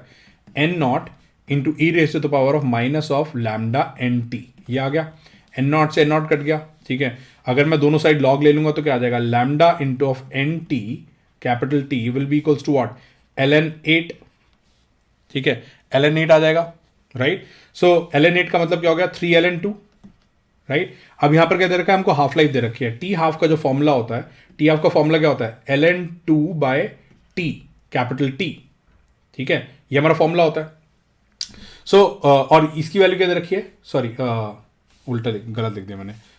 यहां पर होता है हमारा बाय लैम्डा, यानी लैम्डा की जो वैल्यू हो जाएगी वो हो जाएगी क्या? LN2/T। तो लैम्डा की यहां पर वैल्यू सब्स्टिट्यूट कर देते हैं, वो क्या आ जाएगा? LN2/T will be equals to LN2/3। ये कट गया, यानी यहां पर क्या आ गया? टी की वैल्यू क्या आ गई? सॉरी, एन की वैल्यू क्या आ गई? इज इक्वल्स टू, सॉरी मैं क्या कर रहा हूं यार, क्या गड़बड़ कर दी? So lambda into N T, अच्छा lambda into N T will be equals to 3N2। हाँ ठीक है ठीक है, तो लैम्डा की अगर मैं यहाँ पर वैल्यू सब्स्टिट्यूट कर दूंगा तो यहाँ पर आ जाएगा LN2 divided by T into of N T. T से टी कट गया, will be equals to 3LN2, और LN से LN कट गया, यानी यहाँ पर आ गया एन की वैल्यू आ गई 3। ठीक है, सिंपल। एनीवेज, ओके, आगे we will come to that. Let's quickly do another question.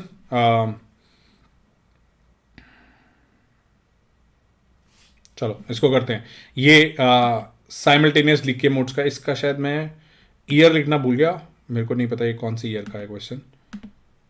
ज़्यादा दूर का होना नहीं चाहिए वैसे। चलो इसको करते हैं।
Okay, time's up.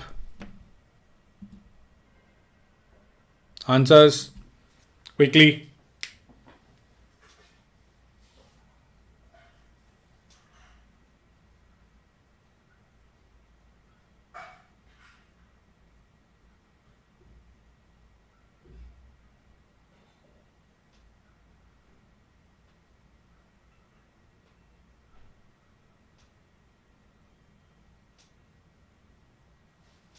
3.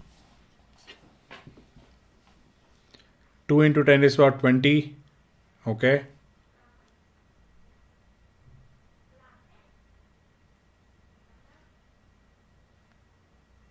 5 into 10 raised to the power 23.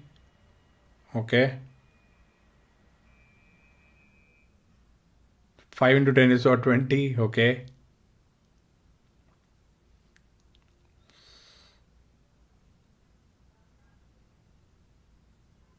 Okay.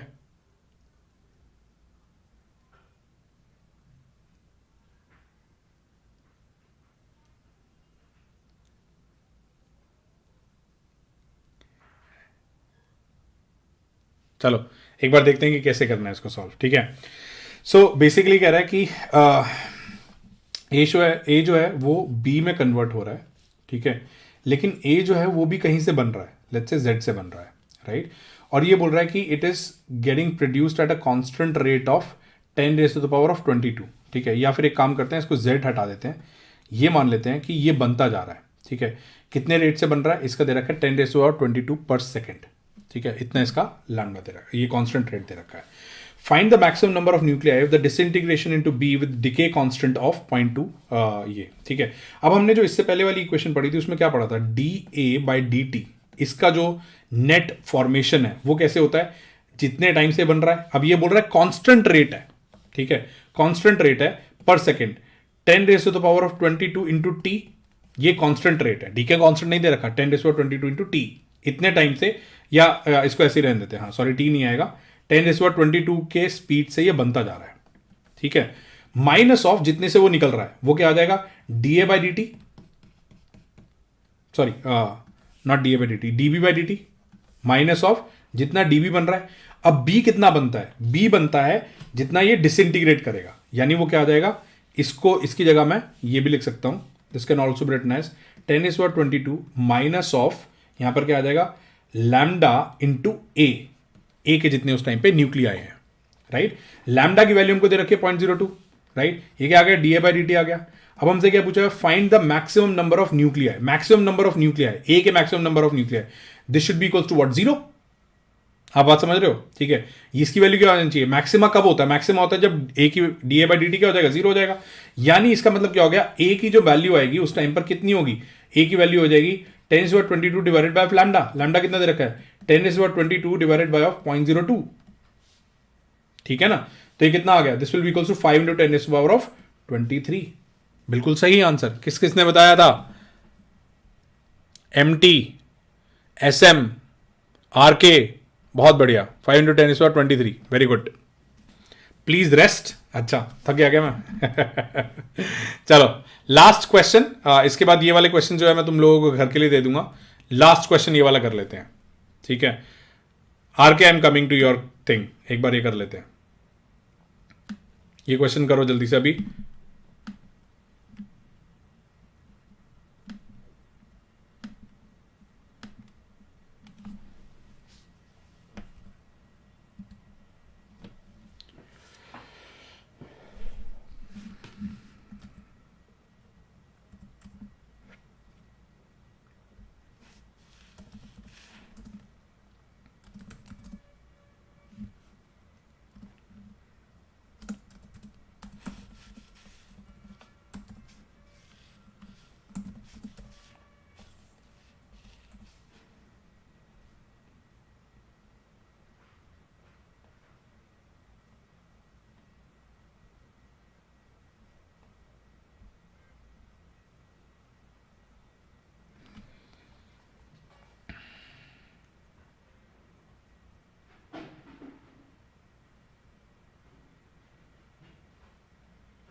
Are के can you do one thing?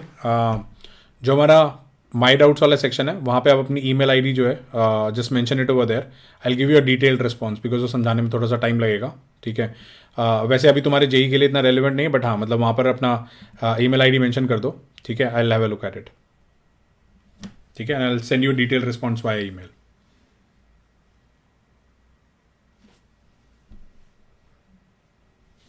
Okay, मिल गया मेरे को, थैंक यू।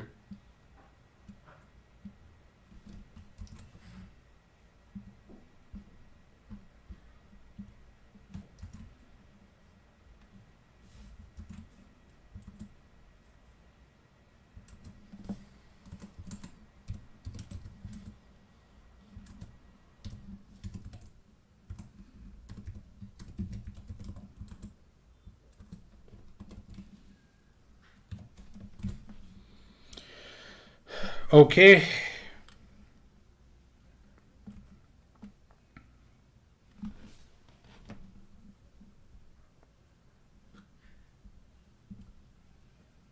ओके, मैं चैट ऑन कर रहा हूँ। क्या आंसर आएगा? इस सिंपल क्वेश्चन है। Anjali very good, Rohan very good, बहुत बढ़िया बहुत बढ़िया, एब्सोल्युटली एब्सोल्युटली।